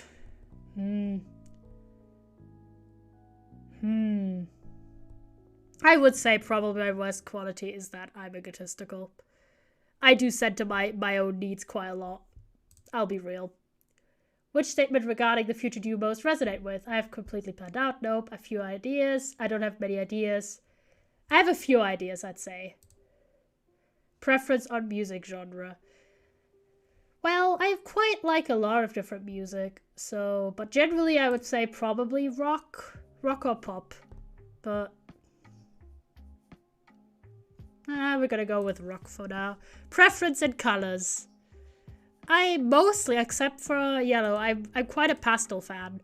So, Which of these do you find yourself drawn to? This color. No idea how to say it. What are you more reliant on? Intuition, gut feeling, a bit of both. Isn't that the same thing? Isn't your intuition not like your gut feeling? I'm gonna go with intuition though. What do you find the most comforting out of these? Reading, writing, watching stuff, listening to music, baking. Baking's not really comforting, it's fun for me. I like baking. Music, yeah. What happened to the public knowledge that a significant amount of blobbers committed war crimes? I mean, my blobbers, some of them. But arguably Nick Nelson has never done any war crimes, so I'm in the good at the moment. Listening to music is not really, like, kind of. Shows, I'd say probably this option, I don't know. I'll go with it, I think. Which of these animals do you find you have a complete soft spot for? Cats, dogs, hedgehogs, snake, foxes, hamsters, guinea pigs, koalas, pandas, raccoons, deer, birds and deer. I really like foxes. Cats and dogs, yes, of course. But if I had to say, probably raccoons. I really like raccoons. I think they're really cute. Thoughts on possible life after death? I don't know. Really? So, and I don't really like dwelling on it because I'm like, yeah, I'll get to it when I'll get to it, There's no real way, like, it's one of those things where you don't gain much from it, I found, for me, if you contemplate it all the time. So, yeah, who do you confide in? Probably a friend. What would you prefer when aside work, one other person, or alone? I like smaller projects. What motivates you when working? The little things, the relief I feel afterwards, validation of high marks, ability to do what I please, feeling as though I have purpose, I don't need a motivation. Who the fuck answers I don't need motivation? The relief I'll feel afterwards, honestly, because I'm really bad with, like, procrastinating and pushing stuff off if I don't want to do it, and so it ends up that a lot of the time I do stuff last minute, i.e. it's literally like the serotonin rush after, like, avoiding a bad aftermath. Randomly generated word. I like Waymond. That sounds cool. Home interior. Cozy. I love cozy, warm. Don't care about the other options. Which preference? Mode of life. I prefer trains. I use more buses than trains, but buses are a lot more susceptible to just bad shit. Because trains, most of the time, they run smooth, they are a lot more quiet, and, but in buses, I get really affected by, like, the vibrations. I get, like, just sensorily wise, it's not great. But buses are better, I think, than bikes. What is your role in the friend group?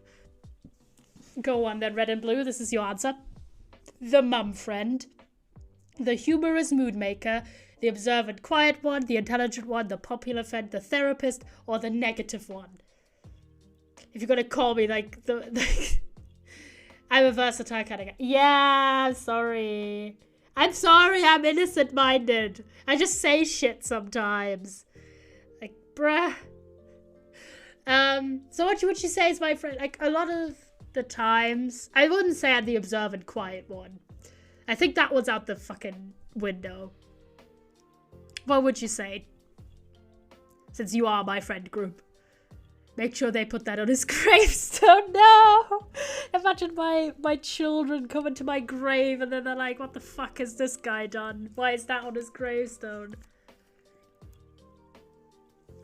You're saying mood maker, Red. What is your input, King? I have no idea why we've gotten into this. Blame Jacob. Red's the funny one, though. For real, though. I'm not even mad about that. In the row, like, I'm low tier comedic wise. Humor or popular? Okay, so we're gonna go with humor.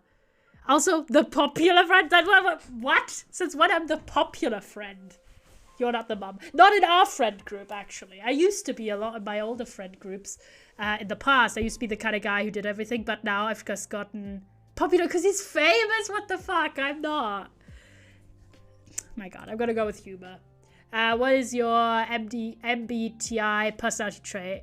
Fun fact, I'm actually an introvert. Who would have guessed? I'm actually INFJ. You keep making friends left and right. Okay, I'm just okay. I didn't think popularness has a lot of friends, but more as in is well liked in the general spaces that the person's in. And I just fly under the radar a lot of the spaces because I just can't be bothered. Hi. I'm just gonna leave it high. Okay, what's the result? I got Tori too! We're just all the same motherfucker. What's up with that? This is also incorrect, but fair enough. Okay? I wouldn't necessarily agree with this assessment. I think they just give Tori to everyone. We crossed guns in Fortnite. True.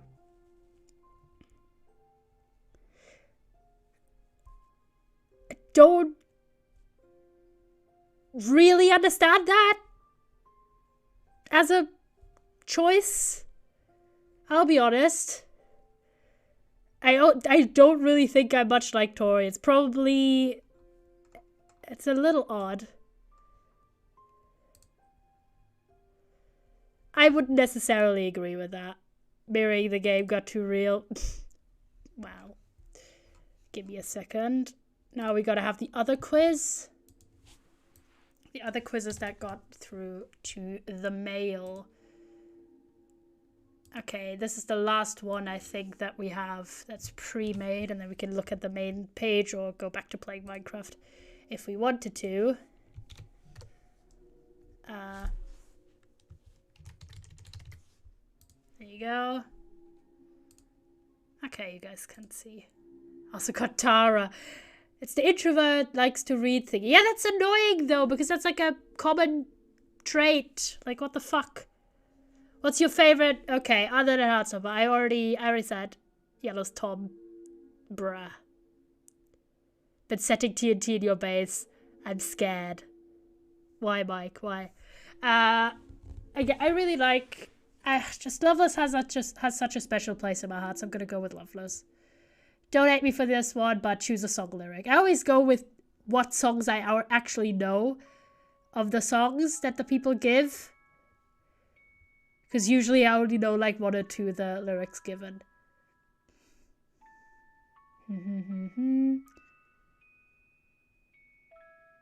This one's quite good.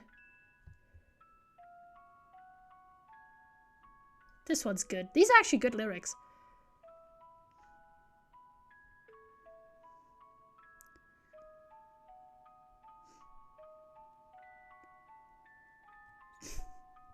I don't know if he's Tom or Toby. Why are you talking about what Spider-Man I am? Jesus Christ.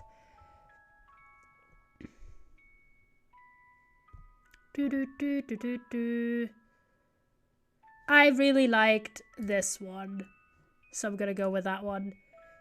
I mean, come on! This is basically my branded color. Are you kidding me?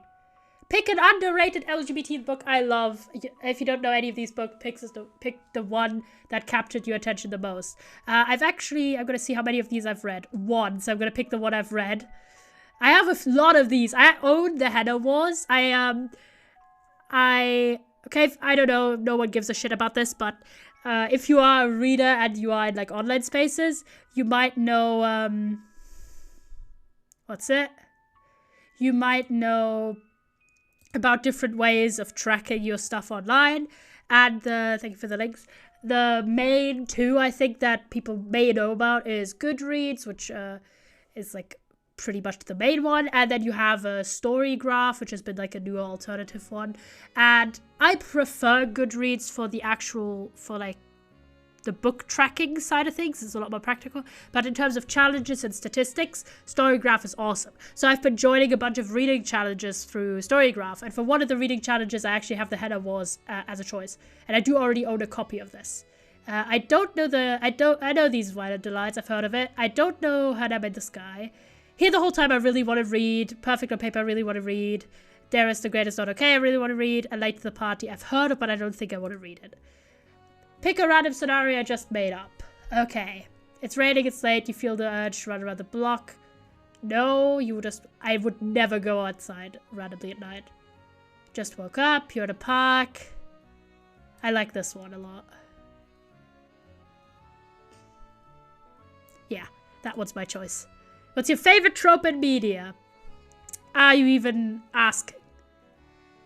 I love a lot of these. I'm a big fan, actually, of like best friends or childhood friends to lovers. I love that a lot.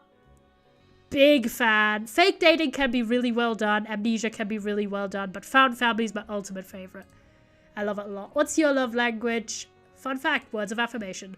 This is actually true. I really, really like compliments. And people, if I'm doing something and I ask for feedback, I really love when people actually give it to me. Like, I've literally have screenshots from if, like, teachers have gotten, like, given me positive feedback on, like, an assignment. I've have, like, screenshots of their feedback still. Yeah, I'm quite taken. Pick a Heartstopper character that's not the results of this quiz. I mean, are you asking? Are you asking? I'm a big fan of if you don't know, Yusuf and Nathan are also one of the, like, background couples. I'm quite tempted to pick Nelly, but I really like their little storyline in the graphic novels. So, what's your favorite underrated Heartstopper moment? Nick goes to Charlie's house in Paris. He's one of us. That's a class moment. I like this one. There you go. Pick your second favorite Heartstopper character that is in the quiz results. If Nick's 100% my favorite. I'm very partial to Nick. Just a lot. I think at this point, as I've been starting to rereading... man, I don't know why I can't speak today. Jesus Christ. As I started to reread the graphic novels, I'm superimposing my vision from Nick from the TV show onto the Nick in that one. So I'm liking him overall a lot more. So, but he's my favorite. I'm in the graphic novels. Consequently, probably I really like Elle. They do have Darcy. Okay, I'm gonna pick Darcy. Darcy's one of my absolute favorites. I got Tara. Why are we all the same guy? What the fuck? All of us have only gotten like Redboo and me have only gotten Tara or like Tori. You love art, any type of art, artistically talented, you're really good at giving advice, you know exactly when to be serious and when to make jokes, you give really good hugs. Aw, this is sweet though. You're perfect. Aw, this is so sweet. But we're all just the same guy. This is not even funny anymore at this point.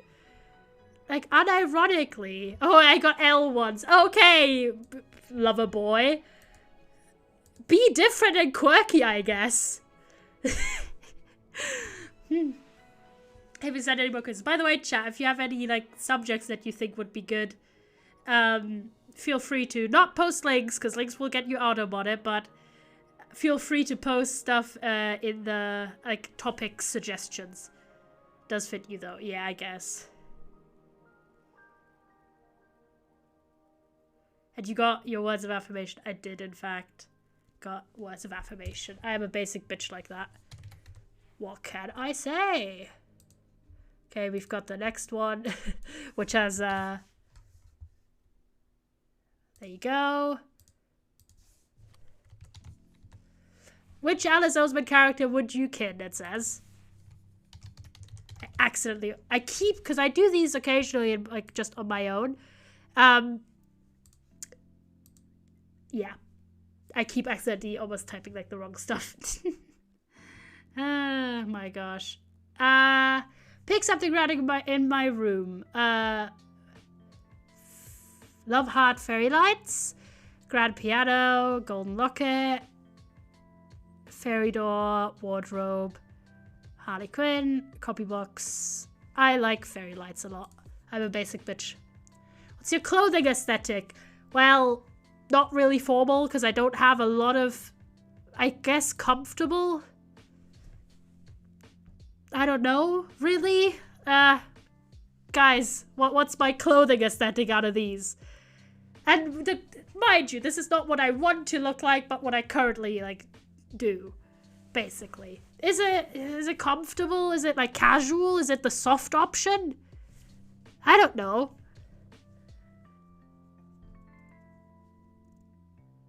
Soft, comfy. Okay, you guys are saying soft and comfy. I mean, soft and comfortable are pretty close together, so... I guess I'm gonna go with... I might go with soft, because I feel like that's a bit more... Okay, no joggers. Oh, yeah, true. So, I'm gonna go with soft. Which one describes you best? I wear my heart on my sleeve, and I'm not afraid to show my emotions. Sarcasm. Use humor as an escape when it comes to speaking about my feelings. Is it more an old-fashioned thing? Oh, I'm sorry if it was that I misselected. I did not know.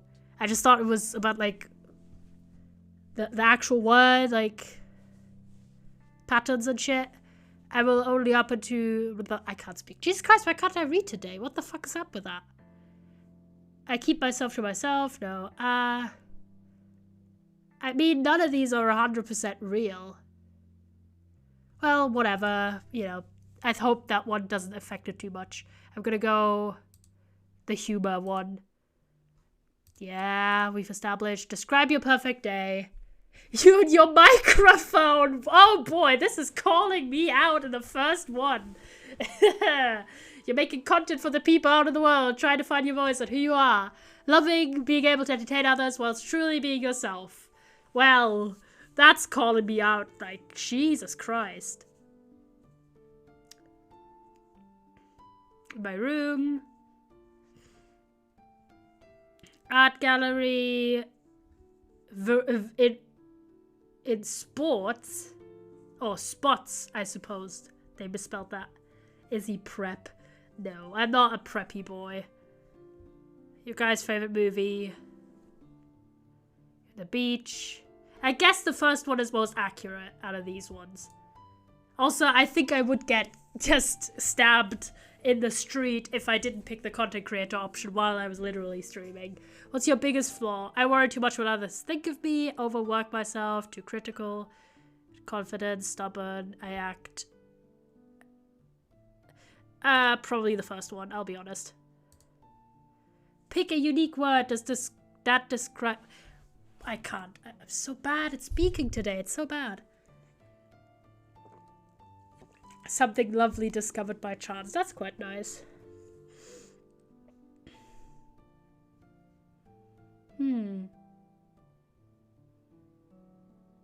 A strong affection and preference for solitude, homesickness.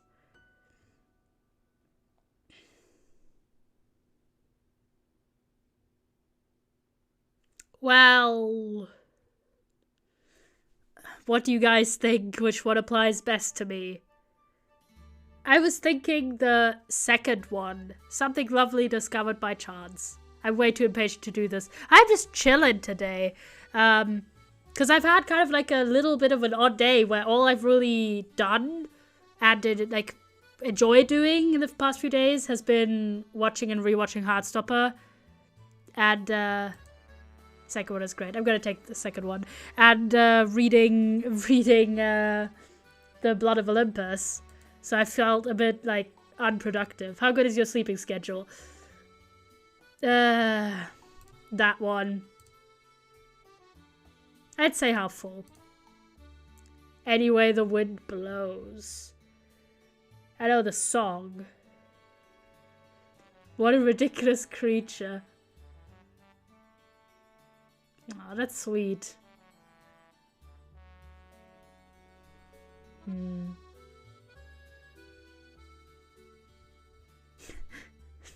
No emo shit, my flat. I am emo shit. This is electronic song.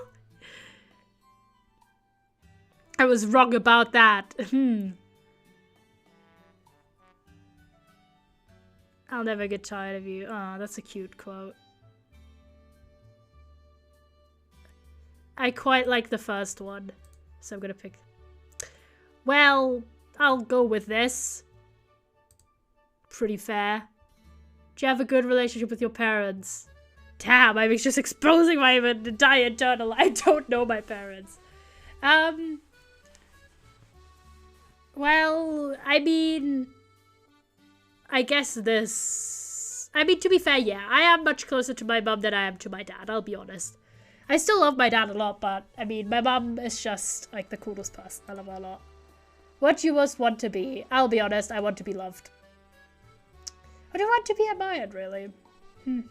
At the end, what is admiration but love? Dog or cat personally inning? Well... oh, sorry, chat. I don't know. I recently a lot more cat. Because they're chiller, I think. Yeah, again, I said words of affirmation. Darcy, I got Darcy. Cheeky extroverted. Again, what the fuck? So in one quiz, I get one of the most introverted, quiet characters in the entire, like, universe. And then I get extroverted. Huh? I'm not that musical. I mean, I've played musical instruments, but... what the fuck? How did I get Alan, Tori, and Darcy? Like, this quiz just doesn't know what the fuck to do with me. But alas, we've done it. So I'm kind of quizzed out, chat. I'm quizzed out.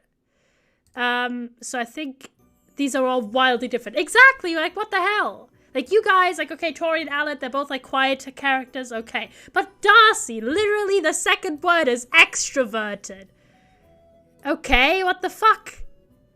Like, huh? Excuse? But, yeah, what if we're already here? I could do... SMH, we got all of them. Yeah, we just got all of them. We're just not sporty or extroverted enough for, like, any of the other characters, I guess. Well, boys. Well. Gotta got one just for me, just one. Yeah, true. Right, I want to see if we could do, like, one more in the popular...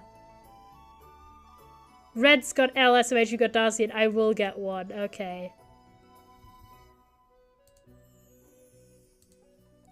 So... I'm just gonna see... Do you want me to let me judge your taste in men except it's 90% men I like? Boys, do you want me to take that quiz? That looks quite good, I'll be honest.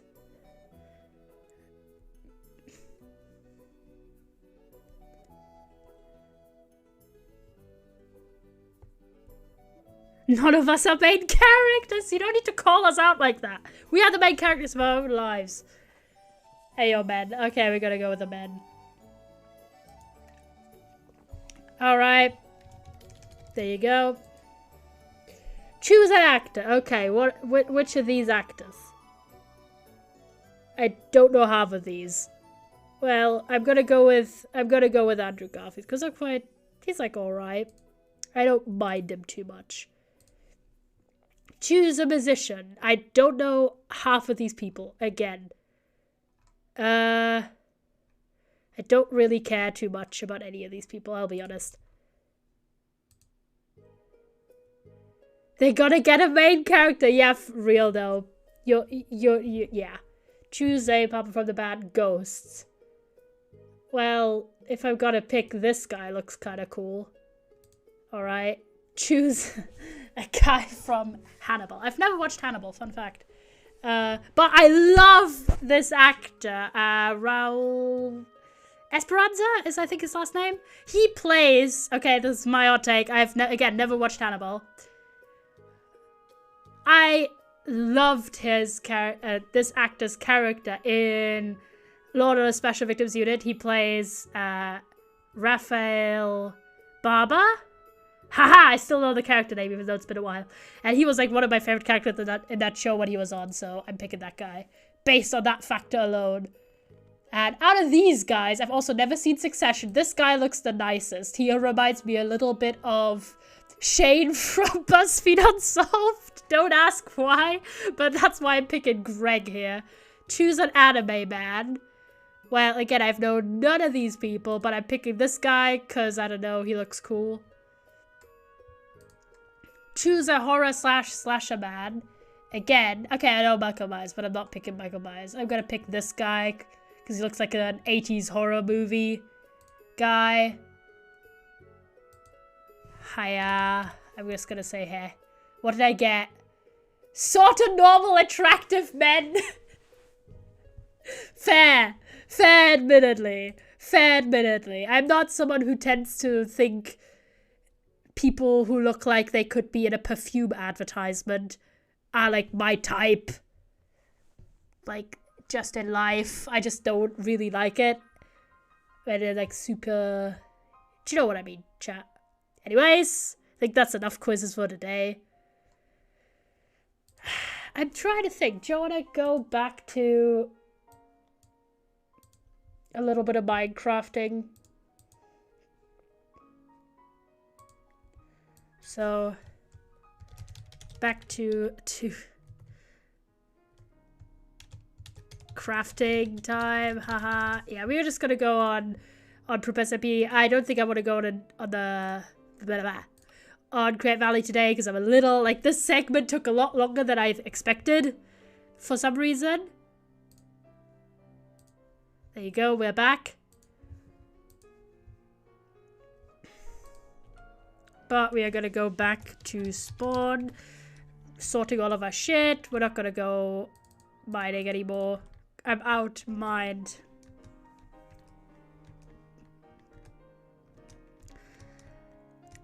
I will just say with a bunch of that stuff, I would say I could be the main character in a show, but I am just like someone with a variety of interests and character traits, you know. So I can be like the extroverted like kind of guy, just chatting. Oh fuck, we are just chatting. Sauce. I usually never just chatting, so I never have to think about category changes. Thank you, Jacob. Really appreciate that. Oh, fuck, man. Don't go. Come for me. We could maybe try and make ourselves a bow, because that's what I've been missing for a long, long time. But first, gotta get all of our shit in our ovens to smelt. We prepared a prank, but our pranks, they got out-pranked. Oh, boy.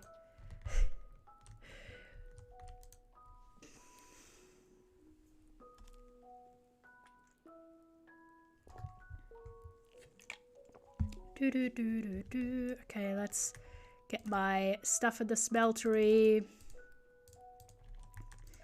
You here, you here. One here.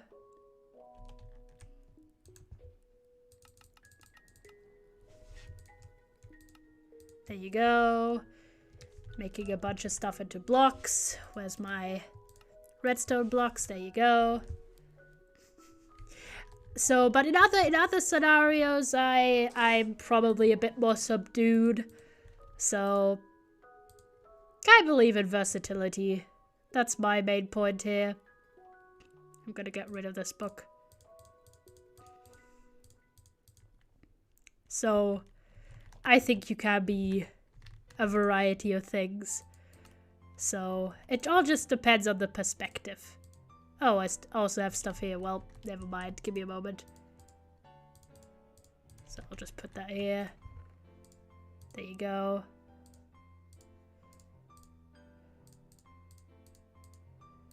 There you go. Oh, I forgot I didn't put any coal there. There you go. There you go. Now we're smelting these boys. While we do other stuff, I guess. Again, I want to try the bow scenario. So we have a decent amount of levels. Do we have any bows left over already? Yeah, we do. Kind of want to get one of those power 2 bows. Because that's not a bad starting point.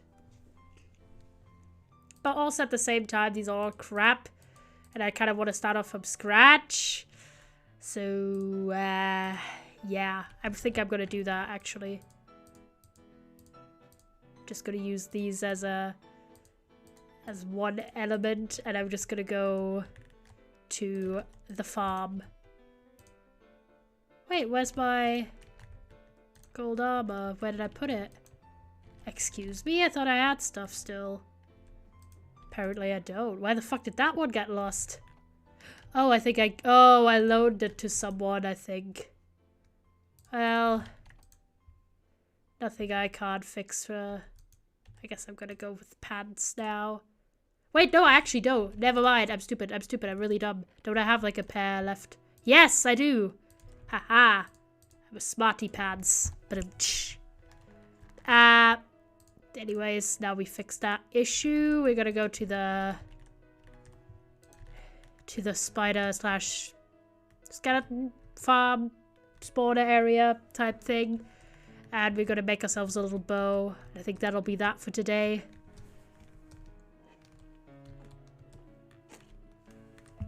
Damn, this house is coming along. I will, 1 second, just fix this because I built a spruce tree and they do this in this texture pack, but it flickers always. So I'm just gonna do this real fast. Don't mind me, I'm gonna replace all of it in a second because it's pissing me off gravely.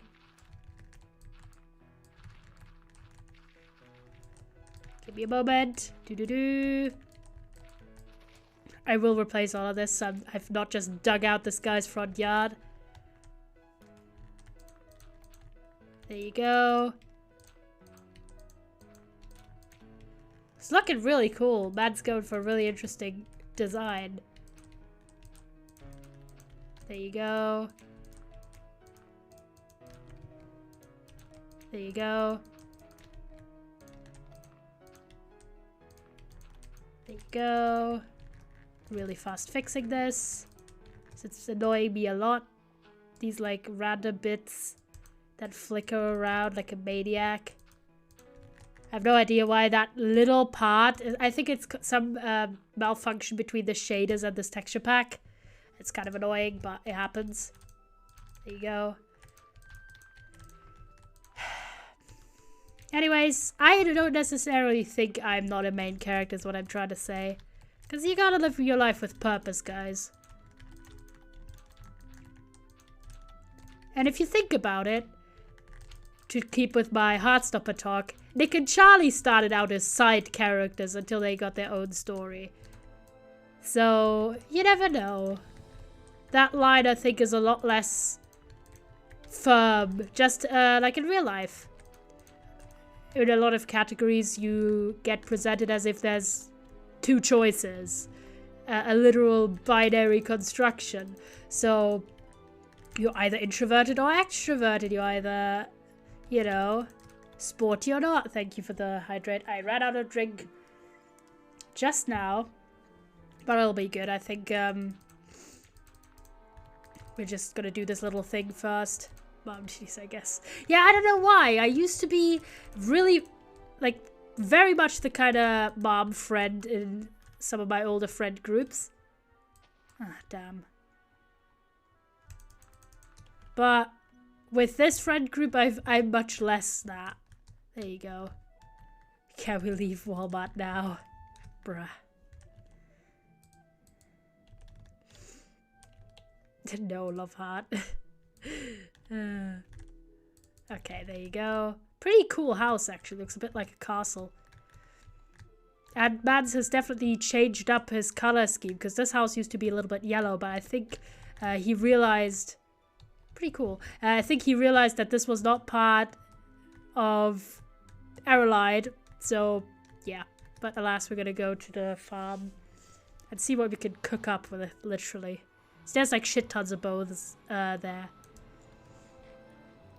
So yeah, I think it's good to let go of the idea that everything's a binary, because a lot of stuff is just not it.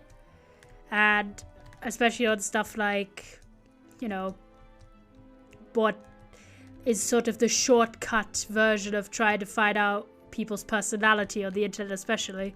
So for example, the choice between introvert or extrovert, right? So that's not really, I found, we're on our own now. Oh no, we've been abandoned by our parent figure, the sadness. But yeah, it's not really, I think personally, people might have different opinions, but stuff like whether you're an introvert or an extrovert is not really, in my view, an immutable trait that you always have in every situation. And I'm just looking at this through my life, where I was really quite introverted when I was younger, and I just didn't really feel the need to do that much socializing. But as I've gotten older and more comfortable with myself, I found myself to be relatively extroverted in a lot of scenarios. I still need a lot of time for myself to recharge and everything.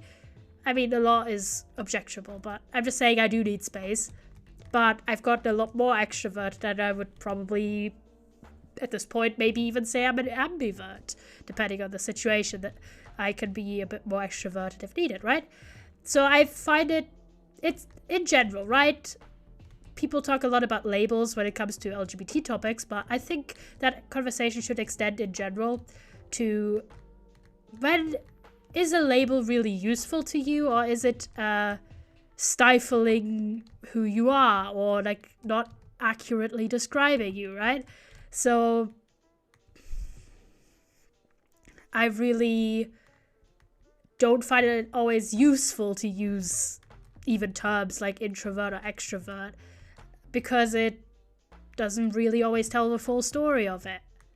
It's in many ways it's a shortcut, because that's how human conversation often works. You go into scenarios where you're trying to basically avoid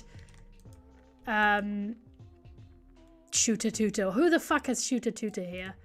You want to quickly find out important information about other people, so you use shortcuts. But sometimes those shortcuts don't really give the full picture, if that makes sense.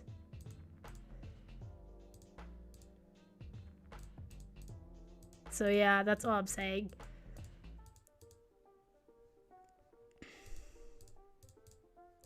Okay, let me see what I would get for this bow and just in life.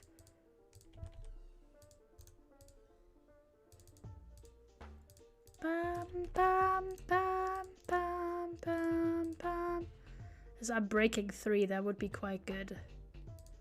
Okay, let me do that. You though. Am I what? Was that a reference to? Go more specific, please.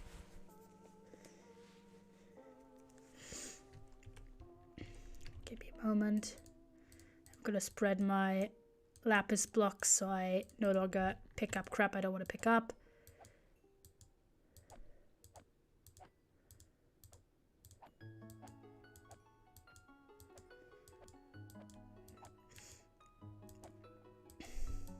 So yeah, I don't know.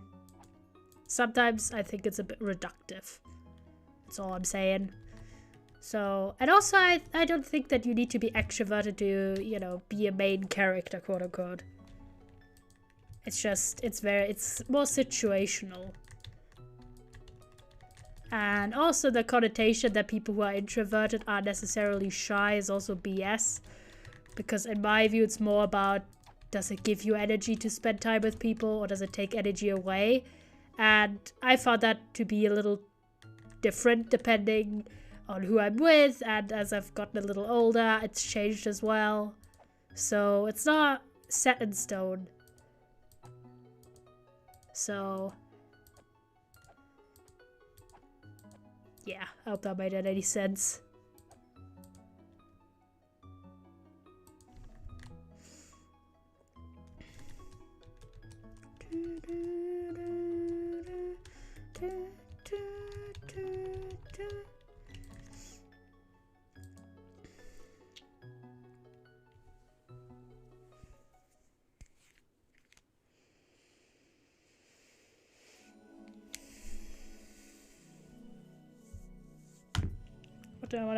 What do I want to talk about, actually? How do we do this?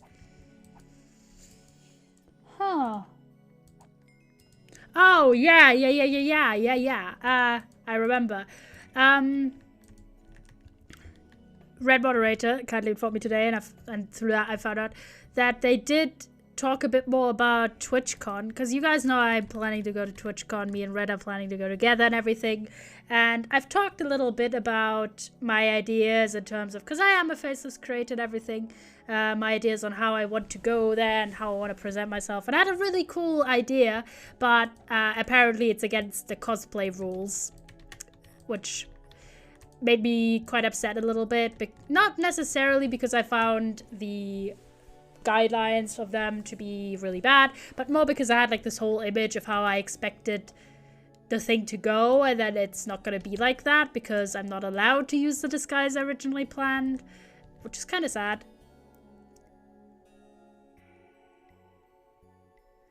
And so I will have to basically, because that's the only option you're allowed to that obscures your face in any way, do like the Rambo method of like sunglasses and mask, right? But that's a lot less. It's like a good thing. It was my original plan before I had my idea, and I found it's a bit sad that they have like relatively restrictive rules for cosplaying. But in the end, I originally thought I would have to do like a Rambo thing with glasses and mask, and I'm gonna try to do it in a way that makes me comfortable. But it's one of those times where I sometimes just get really frustrated. Okay, I'm breaking. I think these two are gonna be fine then. I don't really need anything else. Flame is nice, but I don't really need flame. Not right now. Oh, do I want to? Flame is quite good, but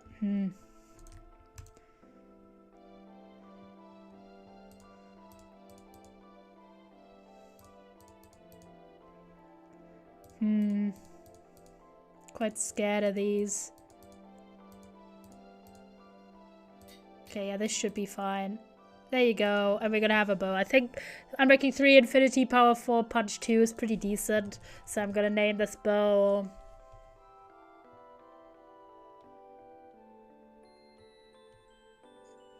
I want to name this one because it's a cool name for a bow. I'm gonna name this Heartstopper because, you know, it stops hearts. I think that's fun. There you go. And then we can take some of the trillions of arrows that should be in the upstairs part of the building. There you go. Add all of that. There you go. We have our little bow. Infinity is... I mean, mending, we can add mending at any point. I don't care. I'm not going to use my bow that much. There you go. Then you just need, like, literally one arrow because it's infinity. And ta-da! We have a bow. Let's go. Look, it's not wasting any arrows. But yes, so I'll have to go with a little different approach.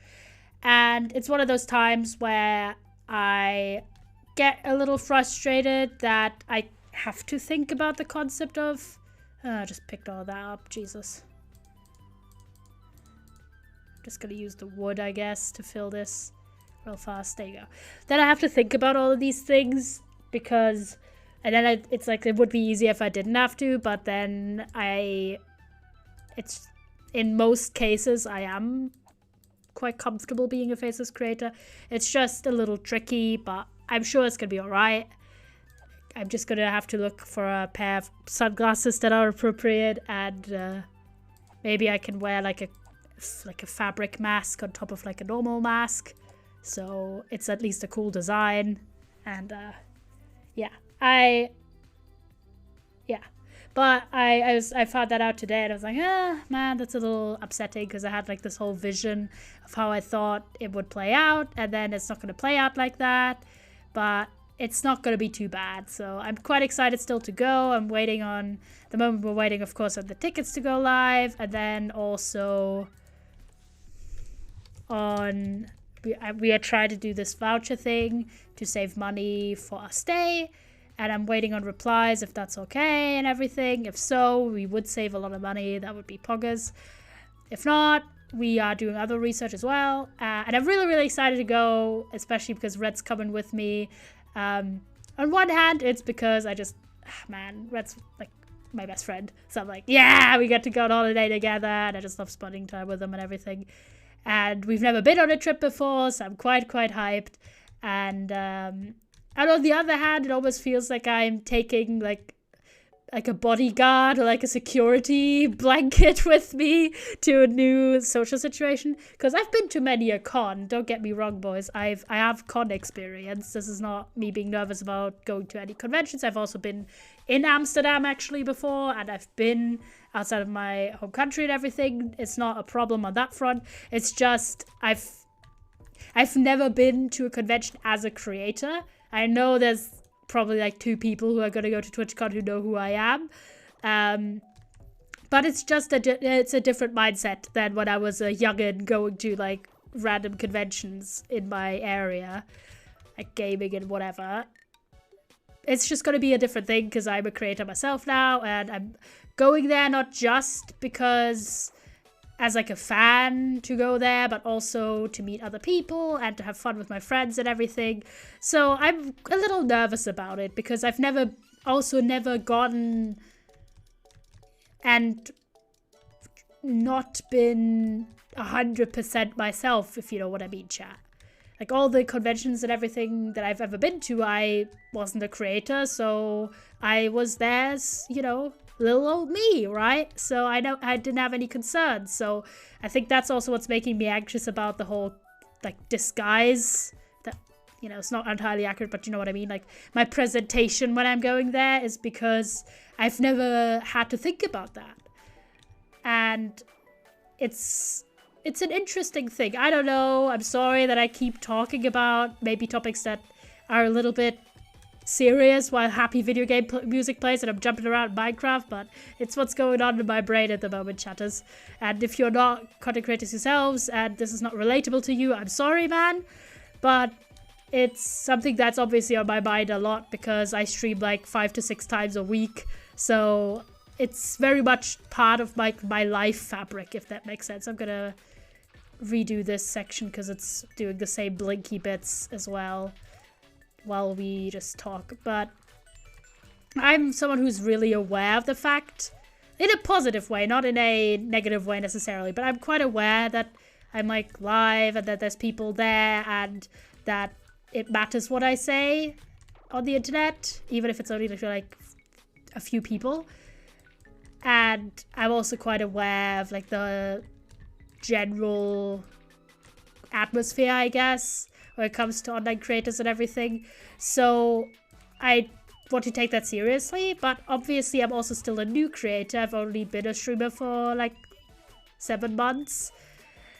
So it's not something that has like fully been second nature to me yet. It's still something that I'm getting used to.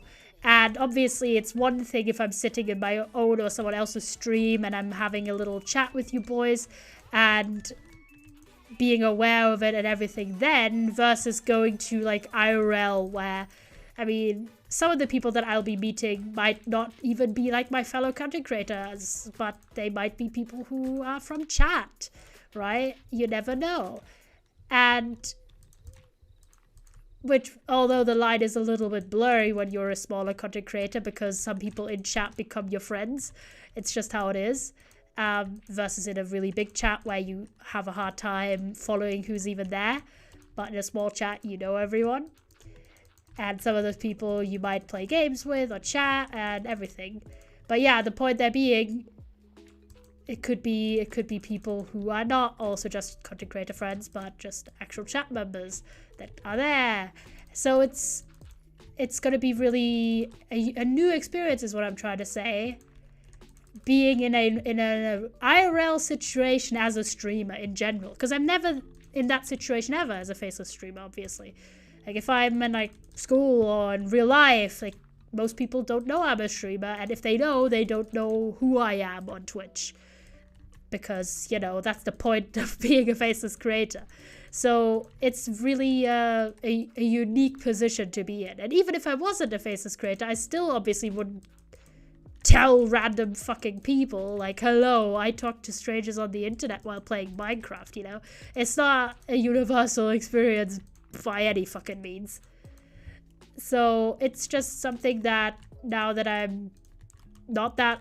It's not that long until TwitchCon, and I'm thinking about how I will look and what I will do there. It's just kind of on my mind a little bit, is what I'm trying to say.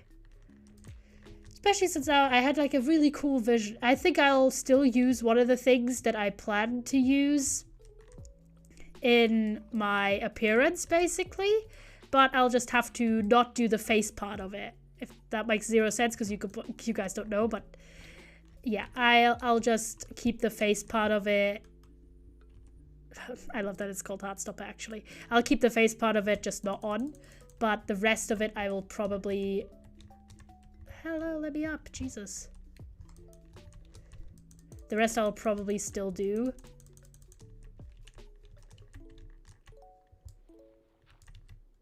There you go. Oh, Jesus. But yeah, it's something that I think about a little bit.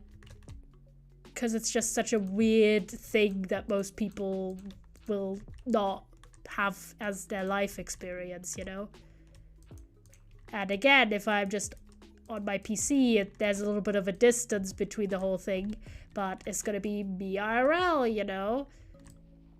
That's a whole thing. Oh, the server's restarting in 5 minutes. Okay, we might actually end after once the server restarts. Because we've done the bow, we've done the quizzes, I've chatted about my Heartstopper opinions, and I'm a bit tired, so we may end it. And I do have to be out and about tomorrow pretty early. But, yeah. I don't know, it's something that's on my mind at the moment. Because I'm really nervous, actually. Like, originally I didn't even know if I wanted to go on the account that I was nervous. There you go. And I still don't know. I don't know if, you know, people come across me and they know who I am and then what they think about me in having a physical shape. Because, yeah, I can hide my face, but I'm still going to be there in person, so you'll know how tall I am and everything. I mean, you guys know how tall I am, but I'm just going to say, you know what I am like, I guess. That's what I'm trying to say. Which is, it's somewhat of a reveal in itself. But, I don't know, it's just, a lot of it is because it's a situation where I don't have a reference point, so I have a hard time estimating how the event would go, basically. I can't see if it's gonna be, if I'm gonna have a good time, if I'm gonna feel comfortable, if this is gonna be a good thing. And that always makes me a little anxious, but I've been trying in recent years, I guess, I've been trying to be more open to new experiences. So, you know, I will go, don't worry, even if I am a bit anxious at times. Oh, Jesus. I don't want to fall down all the time. Let me go up. My shovel's just way too efficient for this, which is a pain. Sorry. But yeah, just been thinking about that one today.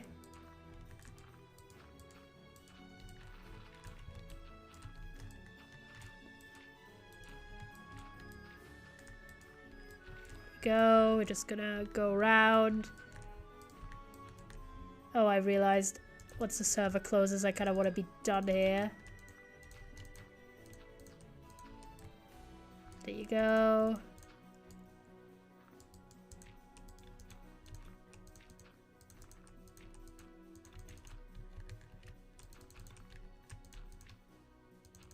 There you go. Sorry, I'm focused on the placing because I kind of want to get it done fast. Without doing this, because then I have to fix it every time. There you go, fixing this. There you go. So yeah, it's... Bless you, thank you, I appreciate it. It's about putting yourself out there even if it makes you anxious sometimes, and I've been trying to do that a lot more. Because then... Oh geez, that guy scared me. Because then I get to have cool life experiences, and for me, that trip is not only an opportunity to go to that convention and have, you know, that experience, but also a good time because I get to go on holiday with Red and we get to have just a nice time together, which we don't get nearly enough. I could never tire, to be fair. I could never tire of Red or Blue's company. There's a reason we're best friends, like. you know, they are the guys I love spending time with the most, probably, at the moment. So, but I've also been helped by being charmed. I'm sorry, you're just built like that I just get quite enamored. No, but for real though, I've been, I don't know, it's just, this is what I mean with those little labels. I was quite caught up with being like an introvert or not having the best social skills when I was younger, and I feel like I'm at the stage in life where I want to just do stuff and not wonder how to describe myself. If I'm an introvert, if I'm an extrovert, if I'm good with people, bad with people, like, in the grand scheme of things, I just want to do things rather than how to think about how I want to express those things, which is quite a change for me. I'm a really over-analytical type of person, and I think about things really in depth, sometimes to like a degree that's not useful for me. And the idea of identity and everything has been quite prevalent in my life. So yeah, trying to just do stuff and feel free to not be constrained by the ways I or other people think about me is something that I've challenged myself with recently. That's all I'm trying to say here. Chatters. I'm pretty good for today. It's been like 2.5 hours. If you have any people who you want me to raid, any suggestions are welcome, chat. I'll see you boys tomorrow. We might do something cool. I haven't decided yet for tomorrow, but we might also just end up playing Minecraft for Baby. You know, you never know. If you have a streamer who you want me to raid, who's preferably a smaller creator, that would be Poggers. Otherwise, I'm just having a look of who is there. I really appreciate you guys being here. Even if not a lot happened this stream, we just basically ranted about a bunch of shit, and I've struggled to talk for most of it. So, you know, if you see any people who you think would be a Pog raid option, feel free to share. Because I know there's one person who I've raided not too long ago, so I don't want to raid them again. So yeah, there's always that thing. I don't know. I don't love re-raiding people too close together because I want to give a bunch of people the opportunity and everything. But that also makes it sometimes hard to find someone who's a good fit. Especially since I've now sorted by lowest viewer. I'm the furry person. Let's see, is there anyone in the recommended who's maybe interesting on the side? Sunflower Boop. Alright, let me look them up. They have a good name. That does look nice. Let me have a look. Go. Show me who they are. SC with an underscore.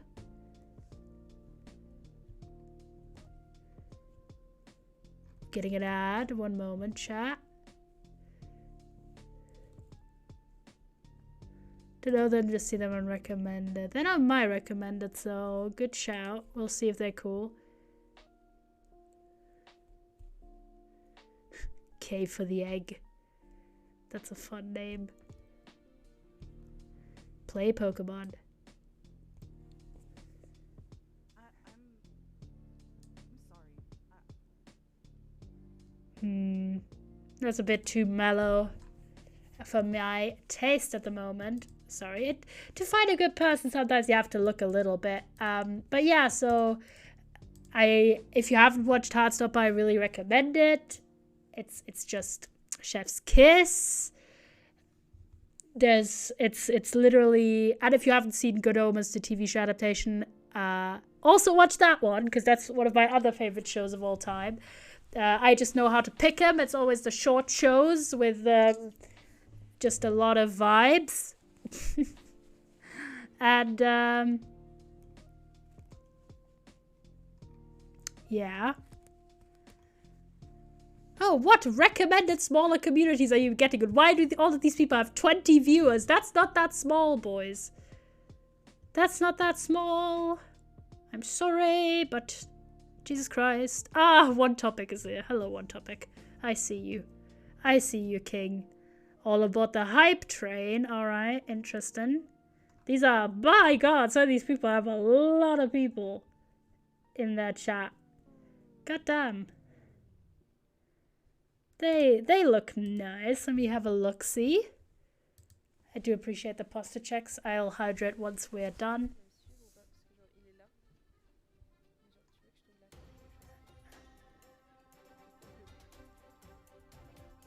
I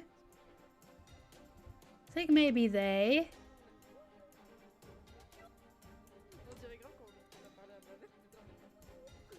Just sounds like this person's speaking French, so that, even though their tag says English, but we'll just leave it. We'll just leave it. Fortnite channels, god damn it. Me getting Fortnite suggestions, I swear to God.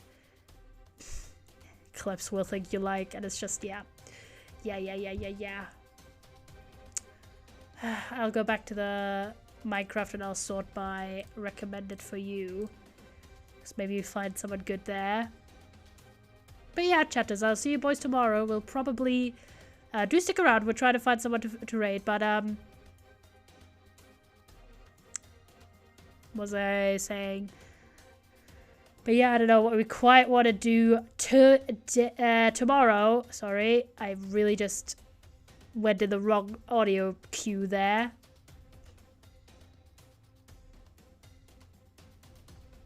I don't really, I'm not seeing any really good people. Just kind of a shame, arguably. I mean, sure, probably a lot of these people are lovely, but try to find good vibes. Preferably someone who would appreciate you guys.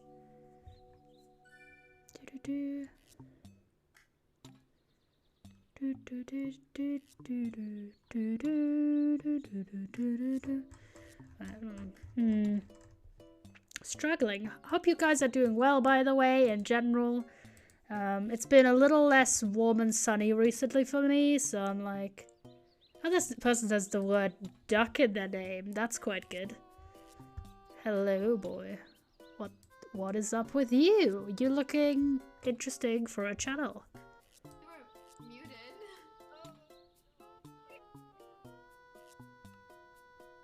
Ew, I can hear myself. Oh, give me a sec. Let me get that. This might be someone's like an early stream. Have they ever streamed before? Okay, they have. Like a few times. But looks like the last week has been their thing. We'll rate them. Hopefully they are cool. I just looked into their stream for like a minute. Their name's Boducky. They have a cool profile picture with a little crown. And they're playing, seems to be playing Minecraft with their friends. So say hi, you don't need to stick around. Again, but it's nice to share the love, and it's a really small creator. This person doesn't have affiliate yet, so feel if you end up liking them, do support them. And I'll see you boys tomorrow. Maybe Minecraft, maybe something else. You never know. You never know. And I really, really appreciated you being here and listening to me rant about various subjects. And bye-bye. See you soon. And by soon,